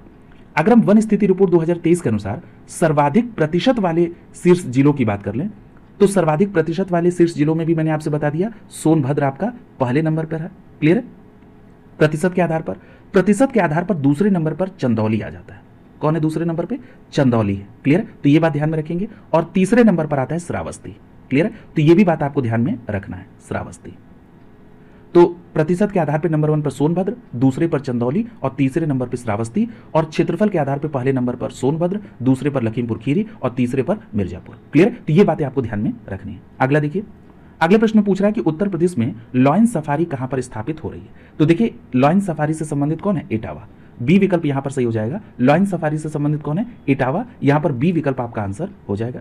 याद रखिएगा, उत्तर प्रदेश में जो इटावा जिला है यहां पर 350 हेक्टेयर क्षेत्र में लॉयन सफारी स्थापित हुई। ये 8 किलोमीटर की परिधि वाला एशिया का सबसे बड़ा सफारी पार्कों में से एक है। याद रखिएगा, ये जो इटावा लॉयन सफारी है इसको पहली बार 2006 में प्रस्तावित किया गया था। क्लियर है? और मई 2012 में इसका कार्य शुरू हुआ था। क्लियर? तो ये बात स्पष्ट हो गई कि अभी वर्तमान समय में ये फंक्शनल भी हो चुका है। तो उत्तर प्रदेश में लॉयन सफारी कहां पर स्थापित है, तो याद रखेंगे ये इटावा से संबंधित है। क्लियर? तो ये बात स्पष्ट हो गई। यहां पर एक बात और याद रखिएगा, ये जो उत्तर प्रदेश के इटावा में जो लॉयन सफारी बनाई गई है इसकी प्रेरणा कहां से ली गई थी, तो याद रखिएगा इंग्लैंड में लॉन्ग लीड सफारी पार्क है। क्या कहां पर है? इंग्लैंड में लॉन्ग लीड सफारी। क्या नाम है? Long lead safari. ठीक है? और ये इंग्लैंड में है, वहीं से ये प्रेरित होकर ये सफारी इटावा में बनाई गई है। अगला प्रश्न आपसे पूछा जा रहा है कि उत्तर प्रदेश में कितनी टाइगर रिजर्व है। तो याद रखिएगा, उत्तर प्रदेश में 4 टाइगर रिजर्व है। तो यहां पर आपका सी विकल्प सही हो जाएगा। उत्तर प्रदेश में कितने टाइगर रिजर्व हैं? 4 टाइगर रिजर्व हैं। इसमें सबसे पहला टाइगर रिजर्व दिया गया है दुधवा राष्ट्रीय उद्यान। और मैंने आपसे बताया भी, डिटेल में चर्चा हो चुकी है कि दुधवा टाइगर रिजर्व कैसे स्टैब्लिश हुआ, किसको मिलाकर बनाया गया, उनकी स्थापना कब हुई थी, इस पर डिटेल चर्चा हो गई है, तो फिर से उसमें नहीं जाएंगे। दूसरा लिखा है पीलीभीत टाइगर रिजर्व। तो ध्यान रखिएगा, ये जो पीलीभीत टाइगर रिजर्व है ये उत्तर प्रदेश का टाइगर रिजर्व है और इसकी स्थापना कब हुई थी, तो 9 जून 2014 को। कब हुई थी? 9 जून 2014 को पीलीभीत टाइगर रिजर्व की स्थापना। और पीलीभीत टाइगर रिजर्व का संबंध याद रखिएगा पीलीभीत और शाहजहांपुर के साथ है। पीलीभीत टाइगर रिजर्व का संबंध पीलीभीत और शाहजहांपुर के साथ है। और जो चौथा है टाइगर रिजर्व वो कौन सा है, तो रानीपुर टाइगर रिजर्व। क्लियर? पहला दुधवा टाइगर रिजर्व, दूसरा है पीलीभीत टाइगर रिजर्व, तीसरा है अमनगढ़ और चौथा है रानीपुर टाइगर रिजर्व। सबसे पहले रानीपुर की भी चर्चा कर लेते हैं। देखिए जो रानीपुर टाइगर रिजर्व है इसको अक्टूबर 2022 में इसको घोषित किया गया। कब? अक्टूबर 2022 में। और दूसरी बात, ये जो रानीपुर टाइगर रिजर्व है ये कहां से संबंधित है? चित्रकूट से संबंधित है। क्लियर है? देखिए ये अमनगढ़ टाइगर रिजर्व तीसरे नंबर पर है। याद रखिएगा अमनगढ़ टाइगर रिजर्व कहां? बिजनौर। ठीक है, याद रखिएगा 2012 में। कब की बात है? 2012 में बिजनौर के अमनगढ़ क्षेत्र को कार्बेट टाइगर रिजर्व का बफर जोन घोषित किया गया था। अगर आपसे प्रश्न पूछा जाए कि निम्नलिखित में से किसको बफर जोन घोषित किया गया था, तो याद रखिएगा अमनगढ़ क्षेत्र को। और किसका? तो कार्बेट टाइगर रिजर्व का बफर जोन घोषित किया गया था। और ये कहां से संबंधित है? बिजनौर से। क्लियर? तो ये बातें आपको ध्यान में रखनी है। अगला देखिए, और याद रखिएगा यहां पर ये जो रानीपुर के बारे में मैंने आपसे बात की कि रानीपुर टाइगर रिजर्व ये सबसे पहले रानीपुर वन्यजीव विहार था और इसकी स्थापना रानीपुर वन्यजीव विहार के तौर पर 1977 में हुई थी। क्लियर? तो ये भी बात ध्यान में रखेंगे कि रानीपुर वन्यजीव विहार 1977 में और अक्टूबर 2022 में रानीपुर टाइगर रिजर्व की घोषणा की गई। क्लियर? और यह कहां से संबंधित है? चित्रकूट से संबंधित है। अगले प्रश्न की तरफ चलिए। अगले प्रश्न आपसे पूछा जा रहा है कि निम्नलिखित में से किस प्रजाति के सफल स्थानांतरण के लिए दुधवा राष्ट्रीय उद्यान जाना जाता है? पूछा जा रहा है कि किसके सफल स्थानांतरण के लिए दुधवा टाइगर रिजर्व को जाना जाता है। तो आपका सही जवाब क्या हो जाएगा? याद रखिएगा ये जो दुधवा टाइगर रिजर्व है ये किसके सफल स्थानांतरण के लिए? तो यहां पर ए विकल्प सही हो जाएगा, तेंदुआ के। किसके? तेंदुआ के सफल स्थानांतरण के लिए जाना जाता है। ए विकल्प आपका आंसर हो जाएगा। क्लियर? और दुधवा टाइगर रिजर्व के बारे में आपने डिटेल में देखा है कि ये उत्तर प्रदेश के लखीमपुर खीरी जिले में और ये भारत और नेपाल की सीमा पर स्थित है। अगले प्रश्न में पूछा जा रहा है कि उत्तर प्रदेश का सबसे बड़ा वन्यजीव अभ्यारण्य कौन सा है? तो ध्यान रखिएगा इस तरह के भी प्रश्न आपसे पूछे जाते हैं। अगर हम बात कर लें कि उत्तर प्रदेश का सबसे बड़ा वन्यजीव अभ्यारण्य कौन सा है, तो यहां पर आपका सही जवाब होगा हस्तिनापुर। अगर आपको याद हो तो जब आप हस्तिनापुर को अभी पिछले एक प्रश्न में कवर कर रहे थे तो मैंने ये बात आपसे कही थी। क्लियर? और ये याद रखिएगा कि हस्तिनापुर वन्यजीव अभ्यारण्य उत्तर प्रदेश का सबसे बड़ा वन्यजीव अभ्यारण्य है। ये अभ्यारण्य मुजफ्फरनगर, मेरठ, बिजनौर और अमरोहा जिले में विस्तारित है। क्लियर? इस पे भी मैंने आपसे चर्चा की थी। तो यहां पर आपका डी विकल्प आंसर हो जाएगा। बाकी और तथ्यों की पूर्व में चर्चा आपसे की भी गई है। तो ये बात स्पष्ट हो गई कि हस्तिनापुर वन्यजीव अभ्यारण्य ये उत्तर प्रदेश का सबसे बड़ा वन्यजीव अभ्यारण्य है। ये मेरठ, मुजफ्फरनगर, गाजियाबाद, बिजनौर और अमरोहा जिले में विस्तृत है। यहां पर कुछ और नाम दिए गए हैं अभ्यारण्य के, जरा इनको भी देखिए। लिखा हुआ है चंद्रप्रभा वन्यजीव अभ्यारण्य। याद रखिएगा ये जो चंद्रप्रभा वन्यजीव अभ्यारण्य है इसका संबंध कहां से है? चंदौली से। क्लियर? तो ये बात स्पष्ट हो गई। यहां पर एक बात और याद रखिएगा कि प्रदेश का सबसे पुराना वन्यजीव विहार अगर पूछा जाए तो वो चंद्रप्रभा वन्यजीव विहार है। क्लियर है? सबसे पुराना, इसका मतलब इसका ईयर भी पूछा जा सकता है। तो याद रखिएगा ये 1957 से संबंधित है। क्लियर है? जैसे अभी आपने देखा कि उत्तर प्रदेश का सबसे बड़ा वन्यजीव विहार ये पूछा गया तो आपने कहा हस्तिनापुर। अगर आपसे पूछ लिया जाए कि उत्तर प्रदेश का सबसे पुराना वन्यजीव विहार, तब आपका जवाब क्या होगा? चंद्रप्रभा वन्यजीव विहार चंदौली 1957 से संबंधित है। और अगर हम बात करें कि ये कितने क्षेत्रफल में फैला है तो याद रखेंगे ये 78 वर्ग किलोमीटर में फैला है। क्लियर? तो ये बात स्पष्ट हो गई। अगला नाम देखिए। अगला नाम लिखा हुआ है किशनपुर वन्यजीव विहार। देखिए किशनपुर वन्यजीव विहार ये लखीमपुर खीरी में है। अभी बात हो चुकी है। किशनपुर वन्यजीव विहार कहां पर है? ये लखीमपुर खीरी में। और ये स्टैब्लिश कब हुआ था? तो याद रखिएगा 1972 में। क्लियर? तो बात हुई थी इस पे। अगला नाम लिखा है कतरनिया घाट वन्यजीव विहार। इस पे भी चर्चा हुई थी और मैंने आपसे कहा था कि किशनपुर वन्यजीव विहार और कतरनिया घाट को ही मिलाकर दुधवा टाइगर रिजर्व स्टैब्लिश किया गया था। क्लियर? तो ये दोनों बातें आपको ध्यान में रखनी होंगी। अगला प्रश्न देखिए। अगला प्रश्न आपसे पूछा जा रहा है कि निम्नलिखित में से कौन सा सही सुमेलित है? देखिए यहां पर सबसे पहला लिखा है बखीरा वन्यजीव। बखीरा वन्यजीव कहां पर है? यहां पर आपको बताना है कौन सही सुमेलित है। सबसे पहले इसको देखते चलते हैं वन बाई वन। देखिए जो बखीरा पक्षी विहार है ये संत कबीर नगर में है। कहां पर? संत कबीर नगर में। और आपसे पूछा जा रहा है जो सही सुमेलित हो बताइए, तो ये क्या हो गया? गलत हो गया। ओखला वन्यजीव विहार। ओखला वन्यजीव विहार कहां पर है? तो याद रखिएगा ये गौतम बुद्ध नगर में है। तो ये भी गलत है। सांडी वन्यजीव विहार, तो याद रखेंगे सांडी वन्यजीव विहार हरदोई में है। क्लियर? तो ये बिल्कुल सही सुमेलित है। तो यहां पर आपका सी विकल्प आंसर हो जाएगा। जरा डी विकल्प के नाम को भी देख लीजिए। डी विकल्प में लिखा हुआ है महावीर स्वामी। तो देखिए ये जो महावीर स्वामी वन्यजीव विहार है ये कहां पर है? ललितपुर में है। कहां पर है? ललितपुर में। ठीक है? तो ये भी सही सुमेलित नहीं है। ठीक है? तो यहां पर आपका सी विकल्प सही हो जाएगा। सांडी वन्यजीव विहार जो है ये कहां पर? देखिए सांडी पक्षी विहार है। ठीक है? सांडी पक्षी विहार है और ये हरदोई में। सी विकल्प आपका आंसर हो जाएगा। क्लियर है? तो ये बात स्पष्ट हो गई। तो यहां पर आपने सबसे पहले क्या देखा कि सांडी वन्यजीव विहार का संबंध कहां से है? हरदोई जिले से। क्लियर? कहां से? हरदोई जिले से संबंधित है। दूसरी बात कि जो बखीरा वन्यजीव विहार है ये उत्तर प्रदेश के संत कबीर नगर जिले से संबंधित है। क्लियर? और ओखला गौतम बुद्ध नगर जिले के नोएडा क्षेत्र से। ठीक है? अब जरा इनकी स्टैब्लिशमेंट की ईयर भी देख लीजिए। अगर हम बात कर लें सांडी की, तो जो सांडी है इसकी स्थापना कब हुई थी, तो याद रखेंगे 1990। और देखिए स्थापना ईयर से ही कोरिलेट करके आपसे ये प्रश्न भी पूछा है। अगर हम बात कर लें सांडी के बाद बखीरा की, तो याद रखेंगे जो बखीरा वन्यजीव या बखीरा पक्षी विहार है, इसका संबंध कब से है, तो इसकी भी स्थापना 1990 में, ठीक है, और संत कबीर नगर से संबंधित है। अगर हम बात करें ओखला की, तो याद रखिएगा ओखला पक्षी विहार भी 1990 से ही संबंधित है। क्लियर, यानी 1990 से ही कोरिलेट करके ये तीनों बातें आपसे पूछी गई। तो बखीरा पक्षी विहार 1990 में, संत कबीर नगर से, सांडी पक्षी विहार 1990 हरदोई से, और ओखला पक्षी विहार ये 1990 और गौतम बुद्ध नगर से संबंधित है। क्लियर, तो ये भी प्रश्न बन सकता है कि क्या अन्य पक्षी विहार या वन्यजीव विहार 1990 से संबंधित है, उनको भी यहीं पर कवर किया जाए, तो आपका जवाब होगा हाँ। आप जरा उनको भी देख लीजिए, तभी ये प्रश्न बिल्कुल क्लियर होगा। अगला जो पक्षी विहार आपको ध्यान में रखना है, वो ध्यान में रखना है पार्वती अर्गा विहार। क्या नाम है, पार्वती अर्गा, पार्वती अर्गा। क्लियर, अब देखिए ये जो पार्वती अर्गा है, ये पार्वती अर्गा भी 1990 से ही संबंधित है। क्लियर, ये प्रश्न बनता है कि ये किस जिले से संबंधित है, तो पार्वती अर्गा का संबंध गोंडा से, कहां से, गोंडा से संबंधित है। क्लियर, तो ये बात स्पष्ट हो गई। इसी तरह से 1990 से संबंधित है, उसका नाम है समान पक्षी विहार। क्या नाम है, समान पक्षी विहार, ठीक है, और समान पक्षी विहार का संबंध भी 1990 से है। क्लियर, और समान पक्षी विहार है कहां पर, तो याद रखेंगे ये मैनपुरी में। कहां पर है, मैनपुरी में, मैनपुरी से संबंधित है समान पक्षी विहार। क्लियर, अगला जो पक्षी विहार आपको ध्यान में रखना है 1990 से संबंधित, वो कौन सा है, तो याद रखेंगे वो है विजय सागर पक्षी विहार। क्या नाम है, विजय सागर पक्षी विहार, विजय सागर पक्षी विहार, और ये 1990 से संबंधित है। और दूसरी बात कि जो विजय सागर पक्षी विहार है ये कहां पर है, तो याद रखेंगे ये महोबा में है। कहां पर है, महोबा में। क्लियर, तो यहां पर आपने 1990 से संबंधित जो पक्षी विहार देखे वो सभी एक ही जगह कोरिलेट हो गए।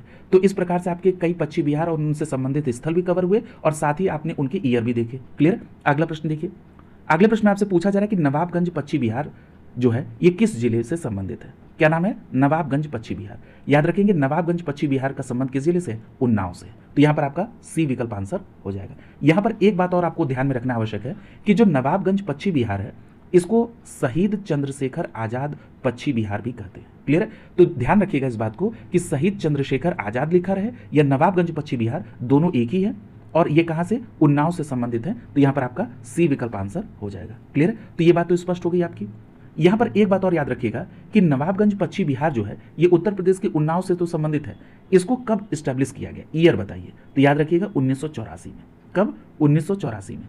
और जिस नाम की मैं बात कर रहा था 2015 में नवाबगंज पक्षी अभ्यारण्य का नाम बदलकर शहीद चंद्रशेखर आजाद पक्षी अभ्यारण्य कर दिया गया। लेकिन ये स्टैब्लिश कब हुआ, याद रखेंगे 1984 में। क्लियर, और ये उन्नाव से संबंधित है। और ये अभ्यारण्य कितने क्षेत्रफल में फैला है, तो याद रखेंगे 2.24 वर्ग किलोमीटर, या इसको आप कहेंगे 224.6 हेक्टेयर। क्लियर, चूंकि 224.6 है तो इसको आप कहेंगे 2.25 वर्ग किलोमीटर या 224.6, या आप इसको ये भी कह सकते हैं 225 हेक्टेयर। क्लियर, 225 हेक्टेयर कहिए या 2.25 वर्ग किलोमीटर। क्लियर, तो ये बात स्पष्ट हो गई। अगला देखिए, अगले प्रश्न आपसे पूछा जा रहा है कि सुर सरोवर पक्षी अभ्यारण्य में कीथम झील किसका प्राकृतिक आवास है।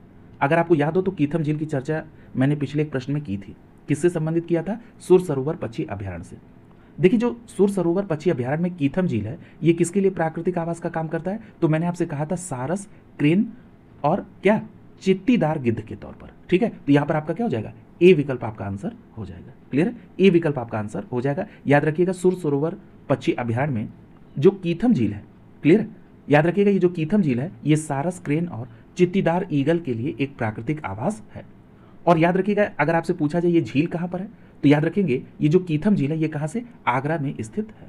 ठीक है, तो ये बात भी आपको स्पष्ट रूप से ध्यान में रखनी है।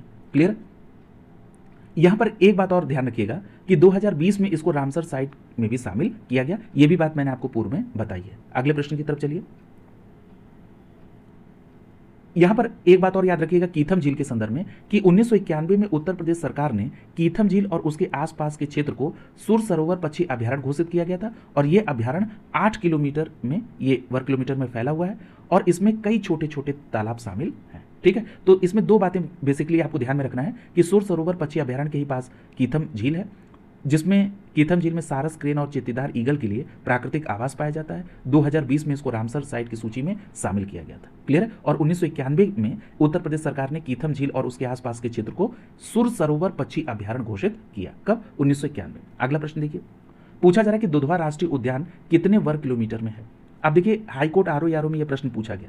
मैंने पहले ही प्रश्न के एक्सप्लेनेशन में ये बात डिटेल में आपसे कह दी थी कि 490 वर्ग किलोमीटर में। क्लियर है। तो यहां पर आपका सी विकल्प सही हो जाएगा। 490 वर्ग किलोमीटर में दुधवा राष्ट्रीय उद्यान है।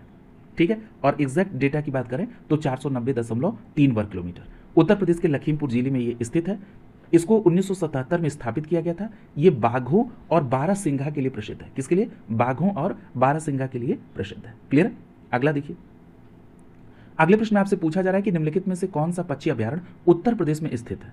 तो देखिए, यहां पर विकल्प में जो नाम दिए गए हैं इसमें से आपको देखना है कौन सा पक्षी अभ्यारण्य उत्तर प्रदेश में है। तो यहां पर आपका सही जवाब क्या होगा? नवाबगंज पक्षी अभ्यारण्य। ए विकल्प आपका आंसर हो जाएगा। याद रखिएगा, जो नवाबगंज पक्षी अभ्यारण्य है ये उत्तर प्रदेश में स्थित है। ठीक है। अब ये प्रश्न उठता है कि जो नवाबगंज पक्षी अभ्यारण्य है ये उत्तर प्रदेश में कहां पर है। तो अभी आपने पिछले एक प्रश्न के दौरान पढ़ा था कि जो नवाबगंज पक्षी विहार है इसी को शहीद चंद्रशेखर आजाद पक्षी विहार भी कहते हैं। और मैंने आपसे ये बात कही थी कि इसको स्टैब्लिश कब किया गया था? 1984 में स्टैब्लिश किया गया था। कितने वर्ग किलोमीटर में है? तो 2.25 वर्ग किलोमीटर में है। और किस जिले से संबंधित है? तो उत्तर प्रदेश के उन्नाव से संबंधित है। क्लियर है। तो आपने ये सारी बातें देखी थी, तो यहां पर आपका ए विकल्प आंसर हो जाएगा। क्लियर है। तो ये बात स्पष्ट हो गई कि नवाबगंज पक्षी बिहार को 2015 में शहीद चंद्रशेखर आजाद पक्षी अभ्यारण्य किया गया और ये उत्तर प्रदेश के कानपुर लखनऊ राजमार्ग में उन्नाव जिले में ये आता है। क्लियर। और यहाँ पर 250 प्रकार के प्रवासी पक्षियों को संरक्षण प्रदान किया जाता है। अगला प्रश्न देखिए। अब देखिए, पहले डिटेल में चर्चा हो गई तो अब इन प्रश्नों को करना आपके लिए बहुत आसान हो गया। अगला देखिए, पूछा जा रहा है कि निम्नलिखित में से कौन से बाघ अभ्यारण्य उत्तर प्रदेश में स्थित है। यहाँ पर विकल्पों में कुछ बाघ अभ्यारण्य के नाम दिए गए हैं। आपको बताना है कि कौन ऐसा ऑप्शन है जिसमें सभी बाघ अभ्यारण्य उत्तर प्रदेश से संबंधित है। तो देखिए, यहां पर अगर आप ऑप्शन को देखें तो यहां पर कान्हा कट जाएगा। ठीक है। राजा जी, देखिए यहां पर डी विकल्प आपको बिल्कुल सही दिख रहा है। दुधवा, अमनगढ़ और पीलीभीत। क्लियर है। ये सभी कहां पर? उत्तर प्रदेश में है और इन सभी को आपने डिटेल में देख लिया है, तो डी विकल्प आपका आंसर हो जाएगा। इन सभी का संबंध कहां से? उत्तर प्रदेश से है। और देखिए, यहां पर लिखा है कि वर्तमान समय में उत्तर प्रदेश में 3 बाघ अभ्यारण्य है। इसको अपडेट कर लीजिएगा। वर्तमान समय में उत्तर प्रदेश में 4 बाघ अभ्यारण्य है और इनको आपने डिटेल में अभी यहां पर कवर किया भी है। ठीक है। लखीमपुर खीरी, पीलीभीत, अमनगढ़ और रानीपुर। क्लियर। तो ये बात आपको स्पष्ट रूप से ध्यान में रखना होगा। अगला देखिए, अगले प्रश्न में पूछ रहा है कि उत्तर प्रदेश में राष्ट्रीय पार्क तथा अभ्यारण्य से संबंधित युग्मों में कौन सा बेमेल है। यानी आपसे यह प्रश्न पूछा जा रहा है कि इसमें कौन सा सही सुमेलित नहीं है। यहां पर ए विकल्प में लिखा है चंद्रप्रभा वन्यजीव अभ्यारण्य। देखिए, ये बात ध्यान में रखिएगा, आप सभी जानते भी हैं और अभी चर्चा भी हुई थी कि जो चंद्रप्रभा वन्यजीव अभ्यारण्य ये कहां पर है? चंदौली में। ठीक है। एग्जैक्ट लोकेशन क्या है इसकी? चंदौली। और ये वाराणसी के ही अंतर्गत आता है, तो ये सही सुमेलित आप मान लेंगे। बी विकल्प में लिखा है कतरनिया घाट अभ्यारण्य। देखिए, अगर हम बात करें कतरनिया घाट, देखिए कई बार ऐसे भी प्रश्न बनाए जाते हैं जिसमें आपको बिल्कुल क्लोज में जाकर देखना है कि कौन सा आपका आंसर बिल्कुल सही होगा, यानी कौन बिल्कुल बेमेल है। क्लियर। ये आपको छांटना है। तो कतरनिया घाट की बात करें तो मैंने आपसे कहा था कि जो कतरनिया घाट है ये कहां पर है? बहराइच में है। कहां पर है? बहराइच में। तो जब बहराइच में है तो पीलीभीत तो हो नहीं सकता है। क्लियर। तो ये बात आप ध्यान में रखेंगे कि ये बिल्कुल सही सुमेलित नहीं है, तो बी विकल्प आपका आंसर होगा। जैसे दुधवा राष्ट्रीय उद्यान लखीमपुर खीरी सही है। रानीपुर अभ्यारण्य, आप जानते हैं कि रानीपुर अभ्यारण्य कहां पर है? चित्रकूट में, यानी प्रयागराज के अंतर्गत ही, तो ये भी सही है। तो यहां पर आप देख रहे हैं बी विकल्प सही हो जाएगा। कतरनिया घाट का संबंध कहां से है? बहराइच से, और ये पूर्व में ही आप देख चुके हैं। क्लियर। याद रखिएगा, इसकी स्थापना 1975 में, और ये जो कतरनिया घाट अभ्यारण्य है ये 1987 में बाघ संरक्षण के लिए प्रोजेक्ट टाइगर के अधीन इसको लाया गया। क्लियर। अगला, तो ये बात स्पष्ट हो गई कि चंद्रप्रभा वन्यजीव अभ्यारण्य चंदौली में, दुधवा राष्ट्रीय उद्यान लखीमपुर खीरी और रानीपुर अभ्यारण्य का संबंध चित्रकूट से है। क्लियर। तो ये बातें आपको ध्यान में रखनी है। अगला देखिए, अगला प्रश्न आपसे पूछा जा रहा है कि नवाबगंज पक्षी अभ्यारण्य किस जिले से संबंधित है। तो देखिए, अगर हम बात करें नवाबगंज पक्षी अभ्यारण्य की तो ध्यान रखिएगा, नवाबगंज पक्षी अभ्यारण्य के संदर्भ में अभी आपने पढ़ा है कि शहीद चंद्रशेखर आजाद ये उन्नाव से संबंधित है। सी विकल्प आपका आंसर हो जाएगा। क्लियर है। सी विकल्प आपका आंसर होगा। तो ध्यान रखेंगे, नवाबगंज पक्षी विहार कहें या चंद्रशेखर आजाद पक्षी विहार, ये उन्नाव में है। और एक बात और याद रखिएगा, मैंने आपसे बताया था कि जो नवाबगंज पक्षी विहार उन्नाव में है या चंद्रशेखर आजाद पक्षी विहार, ये प्रदेश का सबसे पुराना पक्षी विहार है। क्लियर। याद रखेंगे, इस प्रदेश का सबसे पुराना है। इसकी स्थापना कब हुई थी? तो याद रखेंगे ये संबंधित है 1984 से। क्लियर है। तो याद रखेंगे उत्तर प्रदेश का सबसे पुराना पक्षी विहार नवाबगंज पक्षी विहार 1984। क्लियर। अगला लिखा सांडी, चर्चा हो चुकी है। सांडी पक्षी अभ्यारण्य ये 1990 से संबंधित है। क्लियर, और हरदोई में है, ये सही है। अगला करा कि समसपुर पक्षी अभ्यारण्य, समसपुर पक्षी अभ्यारण्य का संबंध रायबरेली से है और ये 1987 में। क्लियर, समसपुर पक्षी अभ्यारण्य 1987। समन पक्षी अभ्यारण्य, समन या समान पक्षी अभ्यारण्य ये 1990 से संबंधित है। कब से? 1990 से संबंधित है। अगला करा कि पार्वती अर्गा पक्षी अभ्यारण्य, तो मैंने आपसे कहा था कि पार्वती अर्गा कहां पर? गोंडा में, ये भी 1990 से संबंधित है। क्लियर। तो अब आप देख रहे हैं कि पहले आपने थोड़ा डिटेल में पढ़ा, लेकिन आगे प्रश्नों को करना आपके लिए बहुत आसान हो रहा है, और इसीलिए मैं बार बार ईयर को भी रिपीट कर रहा हूं ताकि आपके लिए ये करना आसान हो जाए। क्लियर। अगला प्रश्न देखिए, लिख रहा है कि सुरहा ताल प्रसिद्ध अभ्यारण्य है जिसमें साइबेरिया और अन्य ठंडे क्षेत्रों से कई प्रवासी पक्षी आते हैं, उत्तर प्रदेश के निम्नलिखित में से किस जिले में स्थित है? आपसे पूछा जा रहा है सुरहा ताल। तो देखिए सुरहा ताल किस जिले से संबंधित है? तो यहां पर आपका सही जवाब हो जाएगा विकल्प डी, बलिया से। कहां से? बलिया से संबंधित है। क्लियर। अब देखिए इसके बारे में भी एक बात आपको ध्यान में रखना है, ये जो सुरहा ताल अभ्यारण्य है इसी को जयप्रकाश नारायण पक्षी विहार भी कहते हैं। जैसे अभी आपने देखा था कि नवाबगंज पक्षी विहार को शहीद चंद्रशेखर आजाद, उसी तरह से सुरहा ताल अभ्यारण्य को जयप्रकाश नारायण पक्षी विहार कहते हैं, और ये बलिया से संबंधित है। यहां पर साइबेरिया या उनसे ठंडे प्रवासी क्षेत्रों से पक्षी यहां पर आते। ठीक है, तो डी विकल्प आपका आंसर हो जाएगा। अगला देखिए, अगले प्रश्न में आपसे पूछा जा रहा है कि बीर अब्दुल हमीद फॉरेस्ट वन्यजीव एवं पर्यावरण संरक्षण पुरस्कार योजना किस वर्ष शुरू की गई थी? तो देखिए कई बार ऐसा भी देखा गया कि जो बहुत पहले कोई अगर पुरस्कार प्रारंभ किया गया उसको भी ईयर सहित पूछ लेता है। तो देखिए बीर अब्दुल हमीद के नाम पर जो फॉरेस्ट वन्यजीव एवं पर्यावरण संरक्षण पुरस्कार शुरू किया गया था, ये कब शुरू किया गया था? तो याद रखेंगे 2012-13 में। कब शुरू किया गया? 2012-13 में। तो यहां पर आपका विकल्प बी सही हो जाएगा। बीर अब्दुल हमीद फॉरेस्ट वन्यजीव एवं पर्यावरण संरक्षण पुरस्कार उत्तर प्रदेश सरकार द्वारा 2012-13 में शुरू किया गया था, और इसका उद्देश्य था कि समाज में वन तथा वन्यजीवों के संरक्षण की भावना को जागृत करना। क्लियर। तो ये बात स्पष्ट रूप से आपको ध्यान में रखनी है। इसी तरह से अगर आपसे प्रश्न पूछ दिया जाए कि उत्तर प्रदेश में सामाजिक वानिकी योजना कब शुरू की गई थी? सामाजिक वानिकी योजना, तो याद रखेंगे प्रदेश में सामाजिक वानिकी योजना 1979 में शुरू की गई थी। क्लियर। तो ये बात ध्यान में रखिएगा। अगला देखिए, पूछ रहा है कि निम्नलिखित में से किस जानवर की रक्षा के लिए हस्तिनापुर वन्यजीव अभ्यारण्य की स्थापना 1986 में की गई? आप देख रहे हैं ईयर जरूर कोरिलेट करा, या तो ऑप्शन में दे देगा या तो क्वेश्चन में ही। तो देखिए ये तो बात स्पष्ट हो गई ना कि हस्तिनापुर वन्यजीव अभ्यारण्य ये 1986। अब आपसे ये पूछ रहा है किसकी रक्षा के लिए? तो अगर आपको याद हो तो इस पर मैंने आपसे डिटेल में चर्चा की थी, दलदल हिरण के लिए। क्लियर है। तो यहां पर आपका क्या होगा? बी विकल्प आंसर हो जाएगा। याद रखिएगा उत्तर प्रदेश के मेरठ जिले में स्थित है हस्तिनापुर वन्यजीव अभ्यारण्य, और इसकी स्थापना 1986 में की गई। इसे दलदली हिरणों के संरक्षण के उद्देश्य से स्थापित किया गया था। मैंने आपसे कहा था कि दलदली हिरण को क्या कहते हैं? 12 सिंगा भी कहते हैं। और इस अभ्यारण्य में सांभर, चीतल, नीलगाय, जंगली बिल्ली आदि जीव भी पाए जाते हैं। और वर्तमान समय में इस अभ्यारण्य का जो विस्तार है वो गाजियाबाद, बिजनौर, ज्योतिबा फूले या जिसको अमरोहा भी आप जानते हैं, ठीक है, यहां पर इसका विस्तार है। क्लियर। तो ये बात आपको ध्यान में रखना है। पहले आयोग ने इसका आंसर कुछ और माना था, बाद में इसको करेक्ट किया। अगला करें कि उत्तर प्रदेश के निम्नलिखित में से कौन सा वन्यजीव अभ्यारण्य 1975 में स्थापित किया गया था? अब जरा इस प्रश्न को देखिए, ये उत्तर प्रदेश लोक सेवा आयोग के द्वारा पूछा गया था 2021 में। यहां पर पूरा जो ये प्रश्न है वो इस ईयर से संबंधित है। अगर आपको पता है यहां ऑप्शन में लिखे हुए वन्यजीव अभ्यारण्य की स्थापना का वर्ष, तब आप इस प्रश्न को आसानी से कर पाएंगे। क्लियर। इसीलिए अब आप ईयर को भी ध्यान में रखिए। सबसे पहले इसका आंसर करिए। इसका आंसर क्या होगा? तो याद रखिएगा ये जो 1975 में एस्टेब्लिशमेंट की बात हो रही है, तो यहां पर कतरनिया घाट वन्यजीव अभ्यारण्य। क्लियर। कतरनिया घाट वन्यजीव अभ्यारण्य ये 1975 में एस्टेब्लिश हुआ था। अभी आपने पिछले ही एक प्रश्न में इस बात को देखा भी था। क्लियर।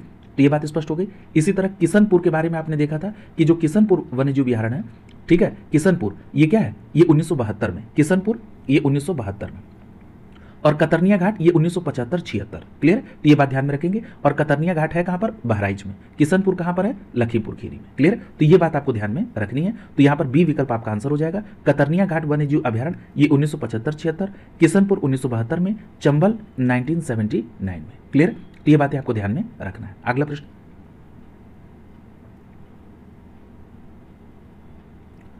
याद रखिएगा उत्तर प्रदेश के रायपुर में या रामपुर में कोई वन्यजीव अभ्यारण्य नहीं है। यहां पर रानीपुर में है। रानीपुर अभ्यारण्य जो है इसकी स्थापना 1977 में हुई थी वन्यजीव अभयारण्य के तौर पर। क्लियर है?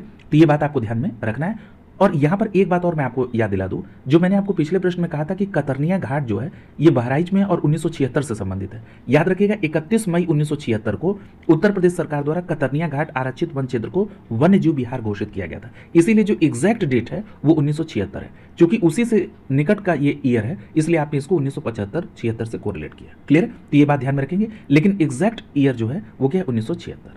अगला देखिए, पूछा जा रहा है कि चंद्रप्रभा वन्यजीव अभयारण्य जो उत्तर प्रदेश का एक प्रमुख वन्यजीव अभयारण्य है निम्नलिखित में से कहां पर स्थित है? तो देखिए अभी इस पे चर्चा हुई थी, किस पर? चंद्रप्रभा पर, जब आपको कोरिलेट करना था, मतलब सुमेलित करना था। तो देखिए यहां पर चंद्रप्रभा वन्यजीव अभयारण्य ये कहां पर है? चंदौली में। तो यहां पर आपका बी विकल्प सही हो जाएगा। चंद्रप्रभा कहां पर है? चंदौली में। ठीक है, और मैंने आपको पूर्व में भी बताया है कि जो चंद्रप्रभा है ये तो चंदौली में, बी विकल्प सही हो गया। अब देखिए ये बहुत बार पूछा गया प्रश्न है। अब ये इतनी बार क्यों पूछा गया? अगर इसके आप कारण में चलेंगे तो याद रखिएगा ये जो चंद्रप्रभा वन्यजीव विहार है इसकी स्थापना कब हुई थी? 1957 में। और याद रखिएगा ये उत्तर प्रदेश का सबसे पुराना वन्यजीव विहार है। क्लियर? इसीलिए कई बार पूछा गया है। तो उत्तर प्रदेश का सबसे पुराना वन्यजीव विहार चंद्रप्रभा वन्यजीव विहार चंदौली में। क्लियर? और ये 78 वर्ग किलोमीटर में फैला हुआ है। क्लियर? तो ये बातें आपको ध्यान में रखनी है। अगला प्रश्न पूछ रहा है कि विजय सागर पक्षी विहार निम्नलिखित में से उत्तर प्रदेश में किस स्थान पर है? क्या नाम है? विजय सागर पक्षी विहार। देखिए विजय सागर पक्षी विहार के बारे में अभी चर्चा हुई थी। मैंने आपसे कहा था विजय सागर पक्षी विहार ये 1990 से संबंधित है। क्लियर है? और महोबा में है। ए विकल्प आपका आंसर हो जाएगा। क्लियर है? तो देखिए इसी तरह मैं कहता हूं डिटेल में आप चर्चा करें, ये ए विकल्प सही हो जाएगा, महोबा में। क्लियर है? अगला देखिए पूछा जा रहा है कि उत्तर प्रदेश में अमनगढ़ टाइगर रिजर्व निम्नलिखित में से किस टाइगर रिजर्व का हिस्सा है?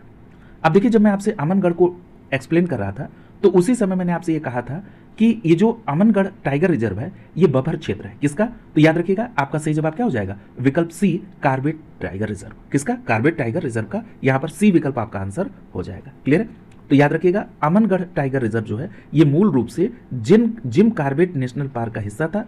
और उत्तर प्रदेश से जब उत्तराखंड राज्य बना तो जिम कार्बेट जो है ये उत्तराखंड में चला गया। क्लियर? और अमनगढ़ जो है ये उत्तर प्रदेश में रह गया। क्लियर? तो ये बात स्पष्ट हो गई आपको, इस पे चर्चा भी हम लोग कर चुके हैं। अगला देखिए, अगला प्रश्न आपसे पूछा जा रहा है कि उत्तर प्रदेश में मयूर संरक्षण केंद्र की स्थापना कहां की गई है? तो याद रखिएगा आपका सही जवाब क्या होगा? मयूर संरक्षण केंद्र के बारे में पूछ रहा है तो मयूर संरक्षण केंद्र मथुरा में। ठीक है, तो यहां पर आपका बी विकल्प सही हो जाएगा। याद रखिएगा मयूर संरक्षण केंद्र कहां पर? मथुरा में। बी विकल्प आपका आंसर हो जाएगा।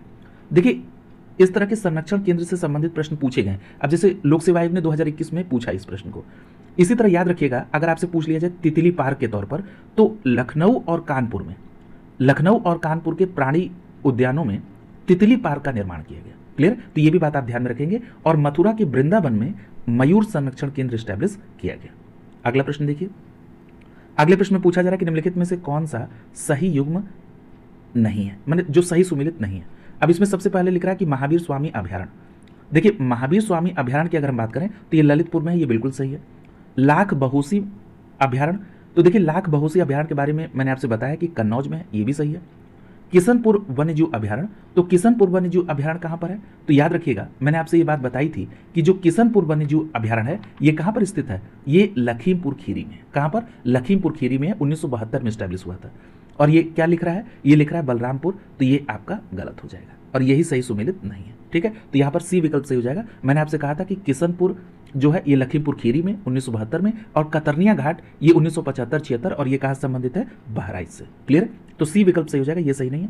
और कैमूर अभयारण्य की बात करें तो कैमूर अभयारण्य मिर्जापुर और सोनभद्र जनपद से है, तो ये बिल्कुल सही है। तो डी विकल्प यहां पर बिल्कुल सही है। और पूछ रहा था कौन सा सही सुमेलित नहीं, तो यहां पर सी विकल्प आपका आंसर हो जाएगा। क्लियर? तो ये बात ध्यान में रखिएगा।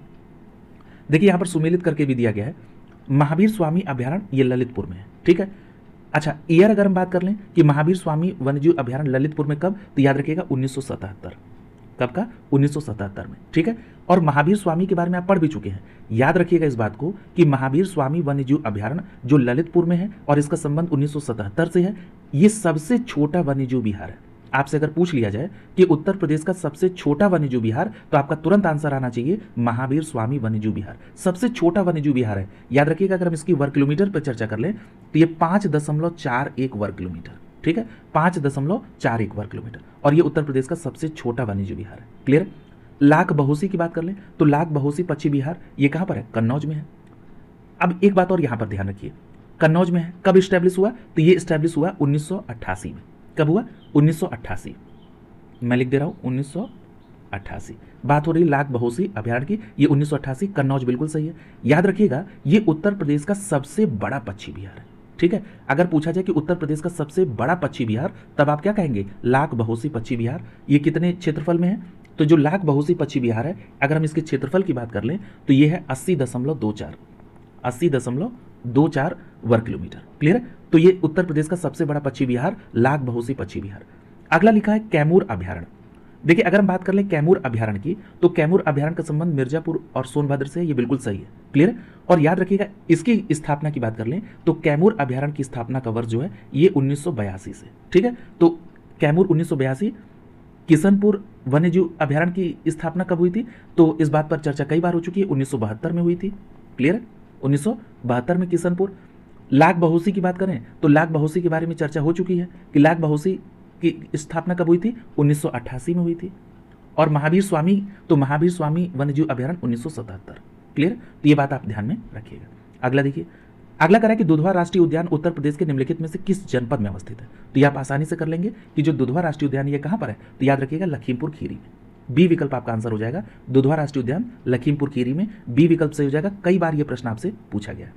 देखिए मैंने स्टार्टिंग में आपसे ये बात कही थी कि जब आप लखीमपुर खीरी की ऑफिशियल वेबसाइट पर दुधवा को देखेंगे तो आप ये पाएंगे कि इसमें सबसे पहली लाइन लिखा है मोहना और सुहेला नदी के बारे में। उत्तर में मोहना नदी और दक्षिण में सुहेला नदी है। क्लियर? और 775 वर्ग किलोमीटर वन के रूप में ये 1861 में आरक्षित किया गया था। बाद में 1977 में लखीमपुर खीरी जिले के 614 वर्ग किलोमीटर क्षेत्र को दुधवा राष्ट्रीय उद्यान के रूप में आरक्षित किया गया। और दुधवा से लगभग 30 किलोमीटर दूर एक अन्य आरक्षित क्षेत्र किशनपुर अभयारण्य और कतरनिया घाट को मिलाकर 1987 में दुधवा टाइगर रिजर्व बनाया गया। क्लियर? इन सभी बातों पर डिटेल चर्चा हुई है। अगला देखिए, अगला प्रश्न पूछा जा रहा है कि निम्नलिखित में से कौन वन्यजीव अभयारण्य उत्तर प्रदेश में स्थित नहीं है? यानी यहां पर जो विकल्प में नाम दिए गए हैं उसमें कौन उत्तर प्रदेश में नहीं है?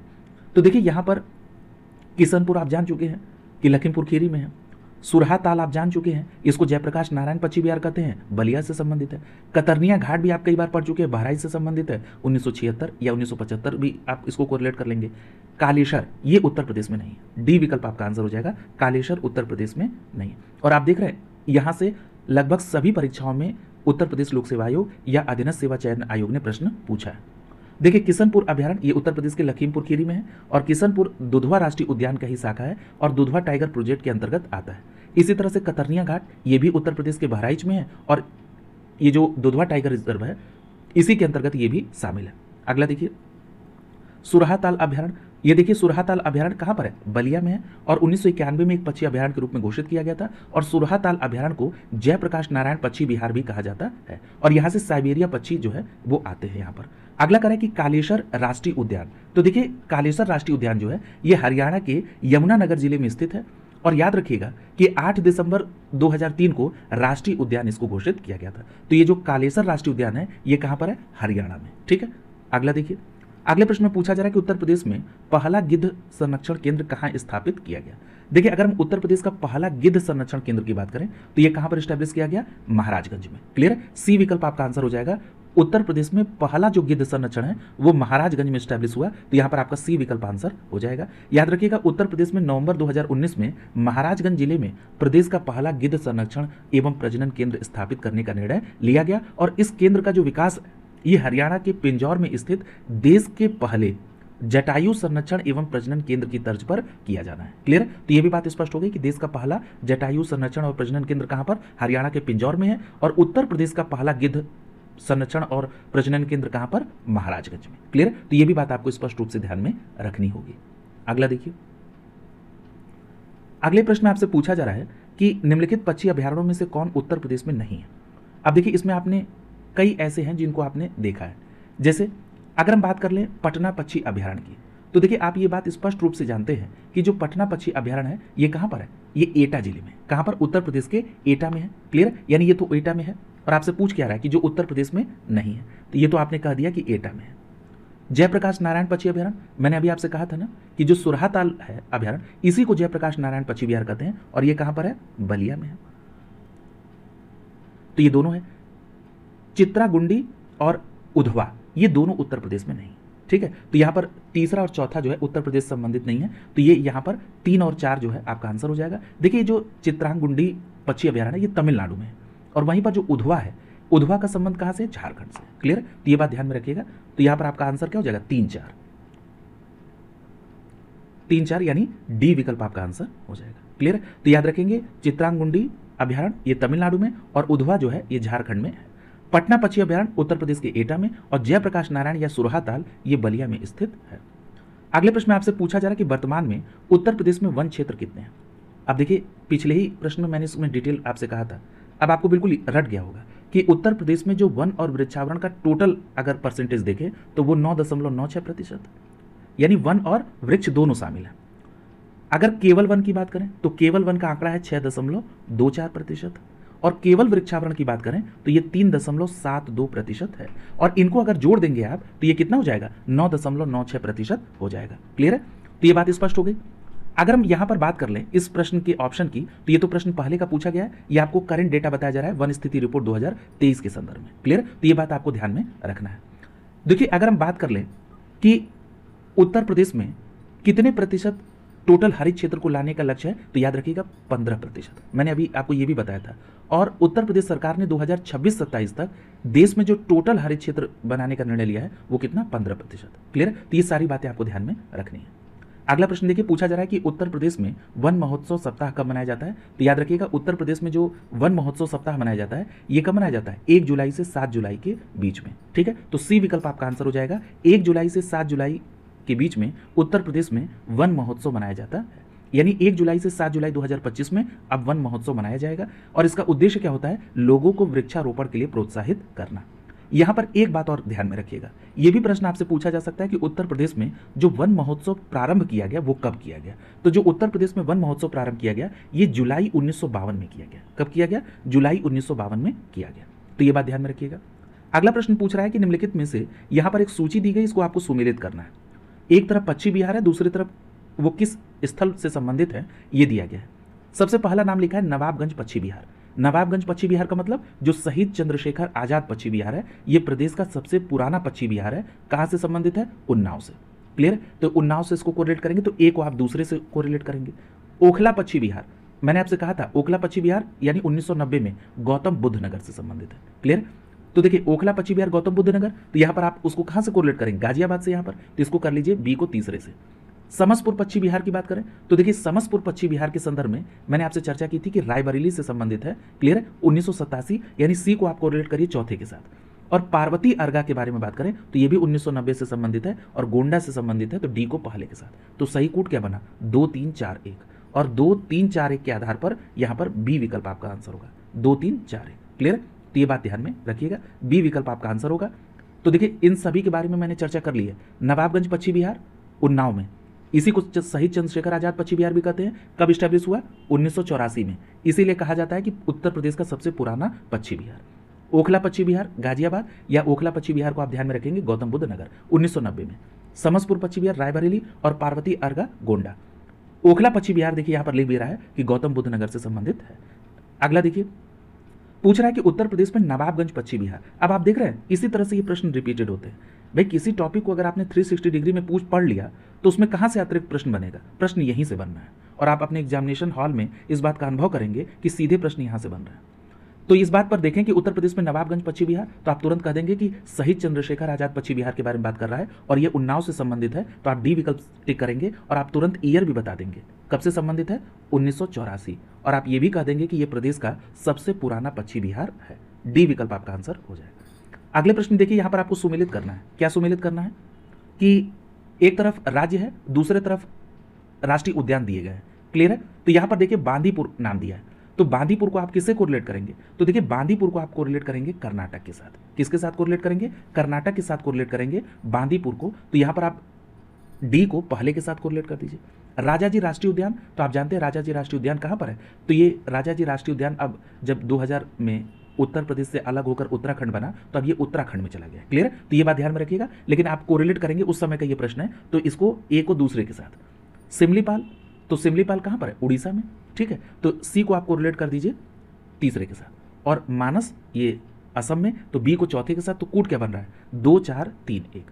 और 2 4 3 1 के आधार पर यहां पर सही जवाब क्या होगा, 2 4 3 1 के आधार पर बी विकल्प आपका आंसर हो जाएगा। क्लियर? तो ये बात मैंने आपको स्पष्ट कर दी कि मानस राष्ट्रीय उद्यान असम में, सिमलीपाल उड़ीसा में, बांदीपुर कर्नाटक में, और जो राजाजी राष्ट्रीय उद्यान है ये नवंबर 2000 में जब उत्तराखंड बना तो ये राजाजी राष्ट्रीय उद्यान उत्तराखंड में चला गया। क्लियर है?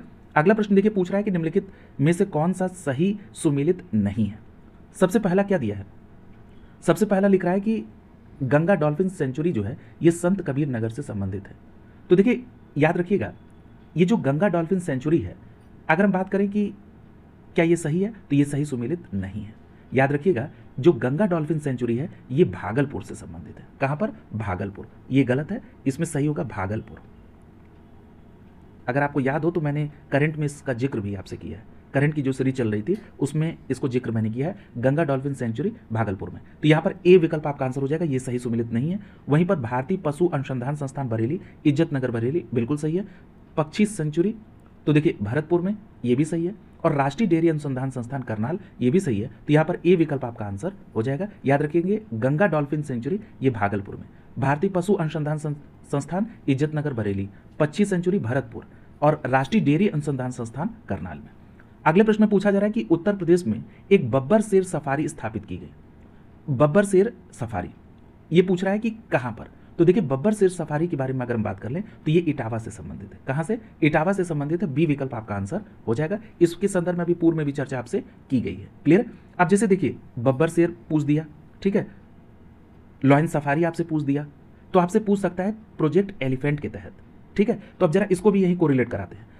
प्रोजेक्ट एलिफेंट का संबंध किस ईयर से है? तो आप सभी लोग जानते होंगे कि प्रोजेक्ट एलिफेंट 1992 से संबंधित है। ठीक है, तो इसी प्रोजेक्ट एलिफेंट 1992 के तहत उत्तर प्रदेश एलिफेंट रिजर्व की स्थापना की गई। किसकी? उत्तर प्रदेश एलिफेंट रिजर्व की। और उत्तर प्रदेश एलिफेंट रिजर्व की स्थापना कब हुई? तो याद रखिएगा 9 सितंबर 2009 में। कब हुई? 9 सितंबर 2009 में। क्लियर? और इसके अंतर्गत सहारनपुर और बिजनौर के शिवालिक क्षेत्र में 744 वर्ग किलोमीटर की एरिया को डिफाइन किया गया, जब उत्तर प्रदेश एलिफेंट रिजर्व की स्थापना 9 सितंबर 2009 को की गई थी। क्लियर? उसके बाद आप देखेंगे कि अक्टूबर 2022 में प्रदेश सरकार ने तराई एलिफेंट रिजर्व बनाया। क्या बनाया? तराई एलिफेंट रिजर्व अक्टूबर 2022 में। और इसके अंतर्गत लखीमपुर खीरी, शाहजहांपुर, पीलीभीत, बहराइच, ये पूरा एरिया कवर किया गया और ये लगभग 3072 वर्ग किलोमीटर में। क्लियर? तो ये बातें आप प्रोजेक्ट एलिफेंट के तहत उत्तर प्रदेश एलिफेंट रिजर्व और तराई एलिफेंट रिजर्व के बारे में ध्यान में रखिएगा। क्लियर? अगला देखिए, अगला प्रश्न पूछ रहा है कि निम्नलिखित जनपदों में से कौन सा सर्वाधिक वनाच्छादित है।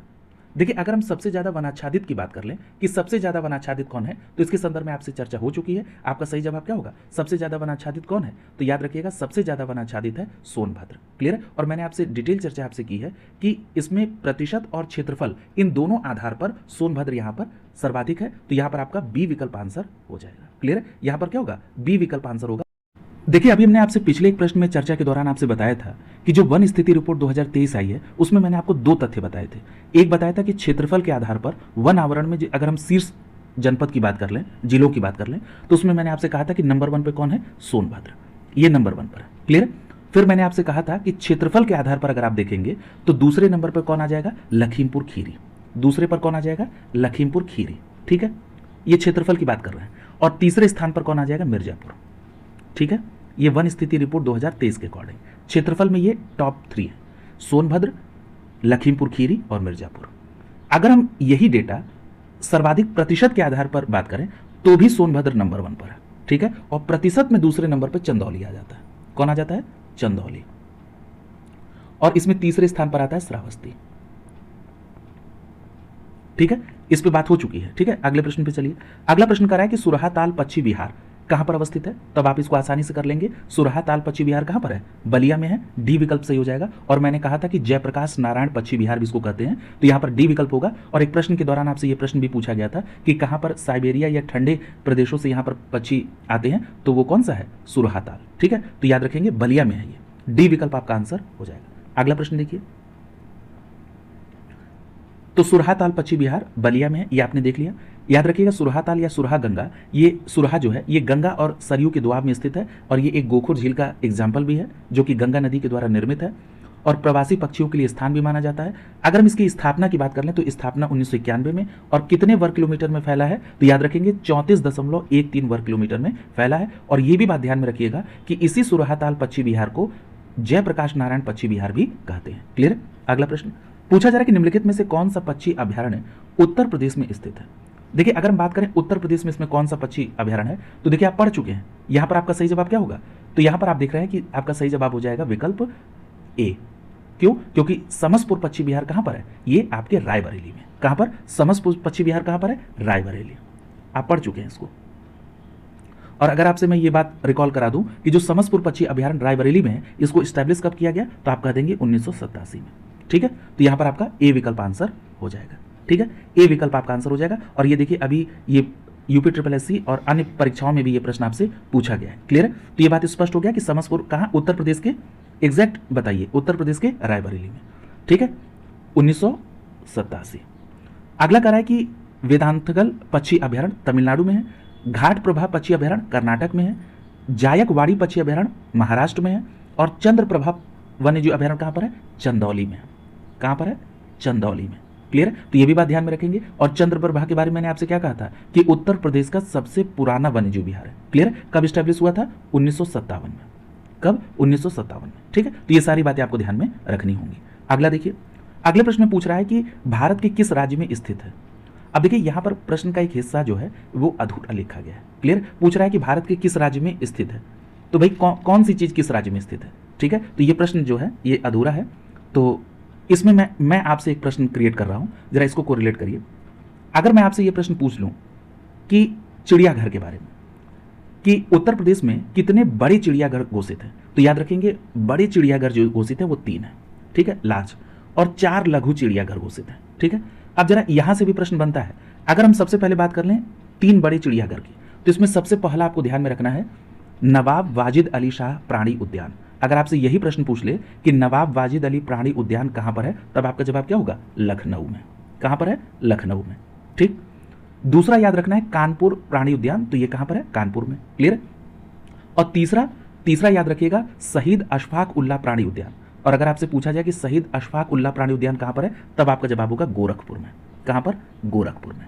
ठीक है, तो ये बात ध्यान में रखिएगा। इसी तरह से 4 लघु चिड़ियाघर के बारे में बात कर लेते हैं। 4 लघु के बारे में बात करें तो जैसे सबसे पहला जो है वो आप कह देंगे शेर प्रजनन केंद्र एवं उनसे संबंधित सफारी। तो देखिए ये कहां पर, इटावा में। आपने अभी इसको देखा भी था। इसी तरह से याद रखिएगा अगर पूछा जाए नवाबगंज हिरण उद्यान, नवाबगंज हिरण उद्यान, तो आपको रिलेट तो कर लेंगे। नवाबगंज हिरण उद्यान कहां पर, उन्नाव में। ठीक है, कहां पर, उन्नाव में। तीसरा अगर है सारनाथ हिरण उद्यान, तो ये आप वाराणसी से कोरिलेट कर लेंगे। और चौथा ध्यान में रखिएगा कि वन प्राणी उद्यान, ठीक है, या अभी आपने पढ़ा था भारतीय पशु चिकित्सा अनुसंधान संस्थान, जिसको शॉर्ट फॉर्म में क्या कहते हैं, IVRI।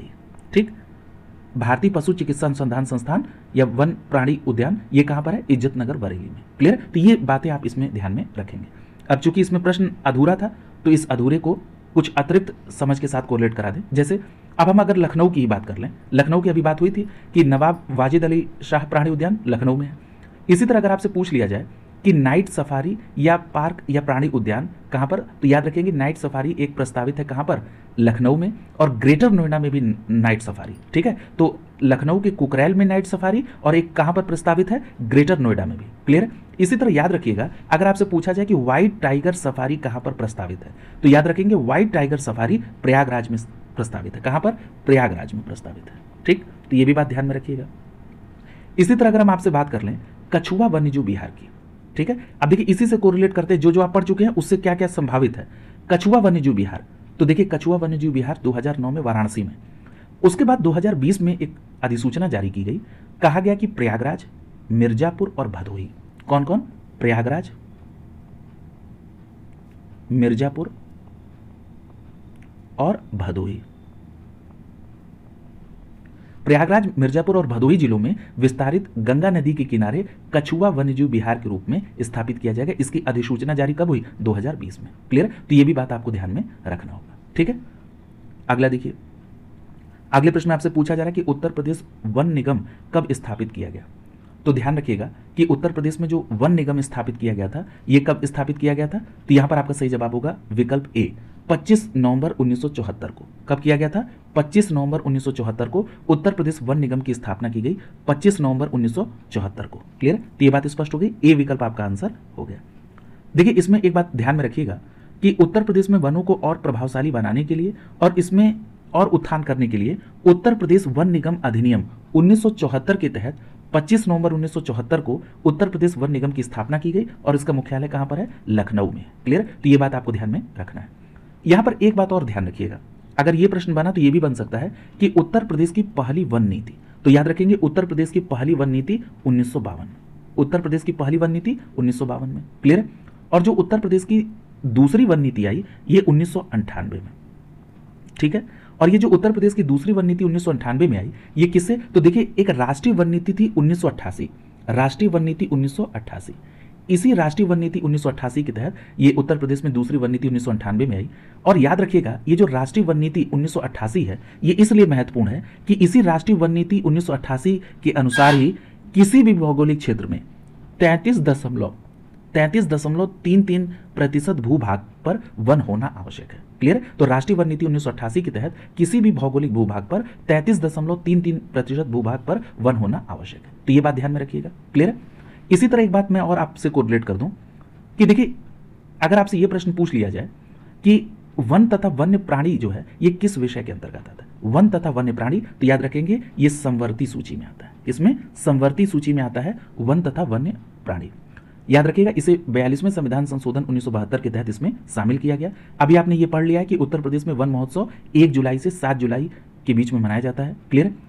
यहां पर एक बात और याद रखिएगा कि वर्तमान समय में जो उत्तर प्रदेश में राज्य वन नीति है वो उत्तर प्रदेश में राज्य वन नीति 2017 है। ठीक है? तो ये भी बात आपको ध्यान में रखनी है। और अगर आपसे ये प्रश्न पूछ लिया जाए कि उत्तर प्रदेश में वृक्षावरण को और अत्यधिक इनहेंस करने के लिए ऑपरेशन ग्रीन योजना कब चलाई गई, तो याद रखेंगे 1 जुलाई 2000। कब चलाई गई? 1 जुलाई 2001 को। ठीक है? तो ये भी बात आप ध्यान में रखिएगा कि 1 जुलाई 2001 को उत्तर प्रदेश में वृक्षावरण को इनहेंस करने के लिए ऑपरेशन ग्रीन योजना का शुभारंभ किया गया। क्लियर? तो ये सारी बातें यहां पर कुछ तथ्यों से संबंधित आपको ध्यान में रखनी है। जैसे पुराने पुरस्कार भी पूछे गए थे, पुरानी योजनाएं भी पूछी गई हैं। तो इसी तरह याद रखिएगा, उत्तर प्रदेश में एक योजना चली थी ग्रीन यूपी क्लीन यूपी। क्या? Green UP clean UP. तो ये जो ग्रीन यूपी क्लीन यूपी योजना है ये कब स्टार्ट हुई थी? तो याद रखिएगा, ये शुरू हुई थी 7 नवंबर 2015 को। 7 नवंबर 2015 को यूपी में ग्रीन यूपी क्लीन यूपी योजना शुरू हुई थी। क्लियर? आप सभी को यह पता है कि भारत में जो वन्य जीव संरक्षण अधिनियम है वो कौन सा है? 1972। कई बार ये भी प्रश्न पूछा गया है। ठीक है? और अगर आपसे पूछा जाए कि देश में वन्य जीव के संरक्षण के लिए सर्वोच्च संस्था कौन सी है, तो आप कहेंगे भारतीय वन्य जीव बोर्ड। क्लियर? और भारतीय वन्य जीव बोर्ड के अध्यक्ष कौन होते हैं? पीएम होते हैं। ठीक है? इसी तरह एक प्रश्न आपसे पूछा जा सकता है कि देश का पहला वन्य जीव परिरक्षण संगठन की स्थापना कब हुई और कहां हुई? तो याद रखिएगा, देश का पहला वन्य जीव परिरक्षण संगठन की स्थापना उत्तर प्रदेश में हुई। और कब हुई? तो याद रखिएगा 1956 में। कब हुई? 1956 में। यह भी प्रश्न बहुत इंपॉर्टेंट है। क्लियर है? और एक प्रश्न और कोरिलेट कर दें यहां पर, यह भी प्रश्न कई बार पूछा गया है कि उत्तर प्रदेश का पहला ग्राम वन, उत्तर प्रदेश का पहला ग्राम वन की बात हो रही है। तो ध्यान रखिएगा, उत्तर प्रदेश का पहला ग्राम वन कहां पर? सोनभद्र में। और नाम क्या है? वेलहत्थी। क्या नाम है? वेलहत्थी। ठीक है? और ये कहां पर है? सोनभद्र में। तो ये भी बात आप ध्यान में रखिएगा। ठीक है? तो ये भी बात स्पष्ट हो गई। तो इन सभी तथ्यों को आप ध्यान में रखेंगे। अगले प्रश्न की तरफ चल रहे हैं। अगला प्रश्न कह रहा है कि निम्नलिखित में से बाघों के संरक्षण से संबंधित कौन सा स्थल उत्तर प्रदेश में स्थित है? तो बाघों के संरक्षण में उत्तर प्रदेश में कौन सा स्थित है? ठीक है? तो यहां पर आप क्या बोलेंगे? अमनगढ़। अभी इसके बारे में चर्चा हुई थी। अमनगढ़ एक बफर जोन है। क्लियर है? और ये किसका? जिम कार्बेट का। तो याद रखिएगा, बी विकल्प आपका आंसर हो जाएगा। और आपने ये भी देखा था कि जब 2000 में उत्तराखंड बना था तो ये उत्तराखंड में चला गया जिम कार्बेट, और अमनगढ़ जो है ये उत्तर प्रदेश में रहा। ठीक है? उत्तर प्रदेश में जो बाघों के संरक्षण के लिए 3 टाइगर रिजर्व किए गए हैं। तो देखिए, टाइगर रिजर्व की संख्या 4 है। क्लियर? तो इसको जरा अपडेट कर लेंगे। इसमें जो पहला टाइगर रिजर्व है वो है दुधवा टाइगर रिजर्व। ये कहां पर? लखीमपुर खीरी में। आपको ये पता है कि दुधवा टाइगर रिजर्व है ये किसको जोड़कर बना था? तो किशनपुर वन्यजीव विहार और कतरनिया घाट वन्यजीव विहार को जोड़कर, और ये 1987-88 में इसको बनाया गया था। क्लियर? दूसरा है अमनगढ़ टाइगर रिजर्व, बिजनौर में है 2012 में। और तीसरा जो है ये कहां पर है? तो तीसरा जो है पीलीभीत टाइगर रिजर्व, जिसको 2014 में बनाया गया था। और उसके बाद आपने देखा था रानीपुर वन्यजीव विहार, और आपने ये देखा था कि रानीपुर जो टाइगर रिजर्व है इसको कब यहाँ नीचे दिया भी है रानीपुर टाइगर रिजर्व, देखिए इसके बारे में यहाँ दिया है, ये चौथा है, ठीक है। तो ये राज्य का चौथा और भारत का 53वां है रानीपुर टाइगर रिजर्व, और कहाँ से संबंधित है, चित्रकूट से, क्लियर है। और इसकी अधिसूचना कब जारी हुई थी, तो ये अक्टूबर 2022 में, अक्टूबर 2022 में, ठीक है। तो ये बात आप ध्यान में रखिएगा। यहाँ पर एक बात और ध्यान रखिएगा कि भारत में जो बाघ संरक्षण परियोजना है वो 1 अप्रैल 1973 को देश के तत्कालीन प्रधानमंत्री इंदिरा गांधी जी के द्वारा देश के पहले राष्ट्रीय उद्यान जिम कॉर्बेट राष्ट्रीय उद्यान उत्तराखंड में इसका शुभारंभ किया गया था, क्लियर। तो इन सभी तथ्यों को परीक्षा के पॉइंट ऑफ व्यू से आप ध्यान में रखेंगे, क्लियर। तो यहाँ पर जितने भी प्रश्न थे उन सभी प्रश्नों को डिटेल में, और जितने भी अतिरिक्त फैक्ट्स हो सकते थे परीक्षा के दृष्टिकोण से, उनको भी इसमें शामिल आपको कराया गया है, क्लियर। देखिए मैंने आपसे कहा था कि इन्हीं चैप्टरों में आपको वन स्थिति रिपोर्ट 2023 भी कवर करा देंगे। मैक्सिमम जो फैक्ट है वो कवर हो चुके हैं, कुछ फैक्ट पर यहाँ पर चर्चा कर लेते हैं, क्लियर। अब जरा कुछ फैक्ट पर चर्चा करेंगे तो उसके लिए यहाँ पर एक जगह कर लेते हैं। देखिए अगर हम सबसे पहले बात कर लें, अब जो अगला जो चैप्टर शुरू होगा वो होगा नदियों, झीलों और आर्द्रभूमि से संबंधित। देखिए यहाँ पर आपको जो बात ध्यान में रखनी है, इसमें देखिए सबसे पहला जो आपको ध्यान में रखना हो सकता है यह है वन आवरण में सबसे कम क्षेत्रफल, क्लियर। आपने अधिक तो देख लिया, तो देखिए वन आवरण में अगर सबसे कम क्षेत्रफल की बात करें, ठीक है, तो इसमें नंबर 1 पर आ जाएगा कौन सा, संत रविदास नगर, जिसको आप भदोही कहते हैं, ठीक है, मैं भदोही लिख दे रहा हूं। तो संत रविदास नगर भदोही ये सबसे कम क्षेत्रफल है, ठीक है, क्षेत्रफल में ये क्या है, कम है, ठीक है। दूसरे नंबर पे कौन आता है, दूसरे नंबर पे मऊ आता है, दूसरे नंबर पे मऊ आता है, और तीसरे नंबर पे संभल आता है, ठीक है। कई बार इसमें सीक्वेंस बनाने को पूछ लेता है, तो ये वन आवरण में सबसे कम है, ठीक है। तो ये बात स्पष्ट हो गई। अगर हम वन आवरण में कम, ये तो क्षेत्रफल के आधार पर था, प्रतिशत के आधार पर बात कर लें, ठीक है, प्रतिशत के आधार पर वन आवरण में कम के बारे में बात हो रही है प्रतिशत के आधार पर, तो प्रतिशत में नंबर 1 पर संभल आ जाएगा, ठीक है। इसमें दूसरे नंबर पे भदोही आ जाएगा यानी संत रविदास नगर, और तीसरे नंबर पर कौन आ जाएगा, तीसरे नंबर पे मैनपुरी आ जाएगा, ठीक है। तो ये दोनों तथ्य आप ध्यान में रखेंगे, वन आवरण में सबसे कम क्षेत्रफल और प्रतिशत के आधार पर, ठीक है। फिर एक प्रश्न ये बन सकता है झाड़ी से संबंधित, सर्वाधिक झाड़ी वाला जिला कौन सा है, सर्वाधिक झाड़ी, तो याद रखेंगे सर्वाधिक झाड़ी कहां पर, झांसी में, ठीक है,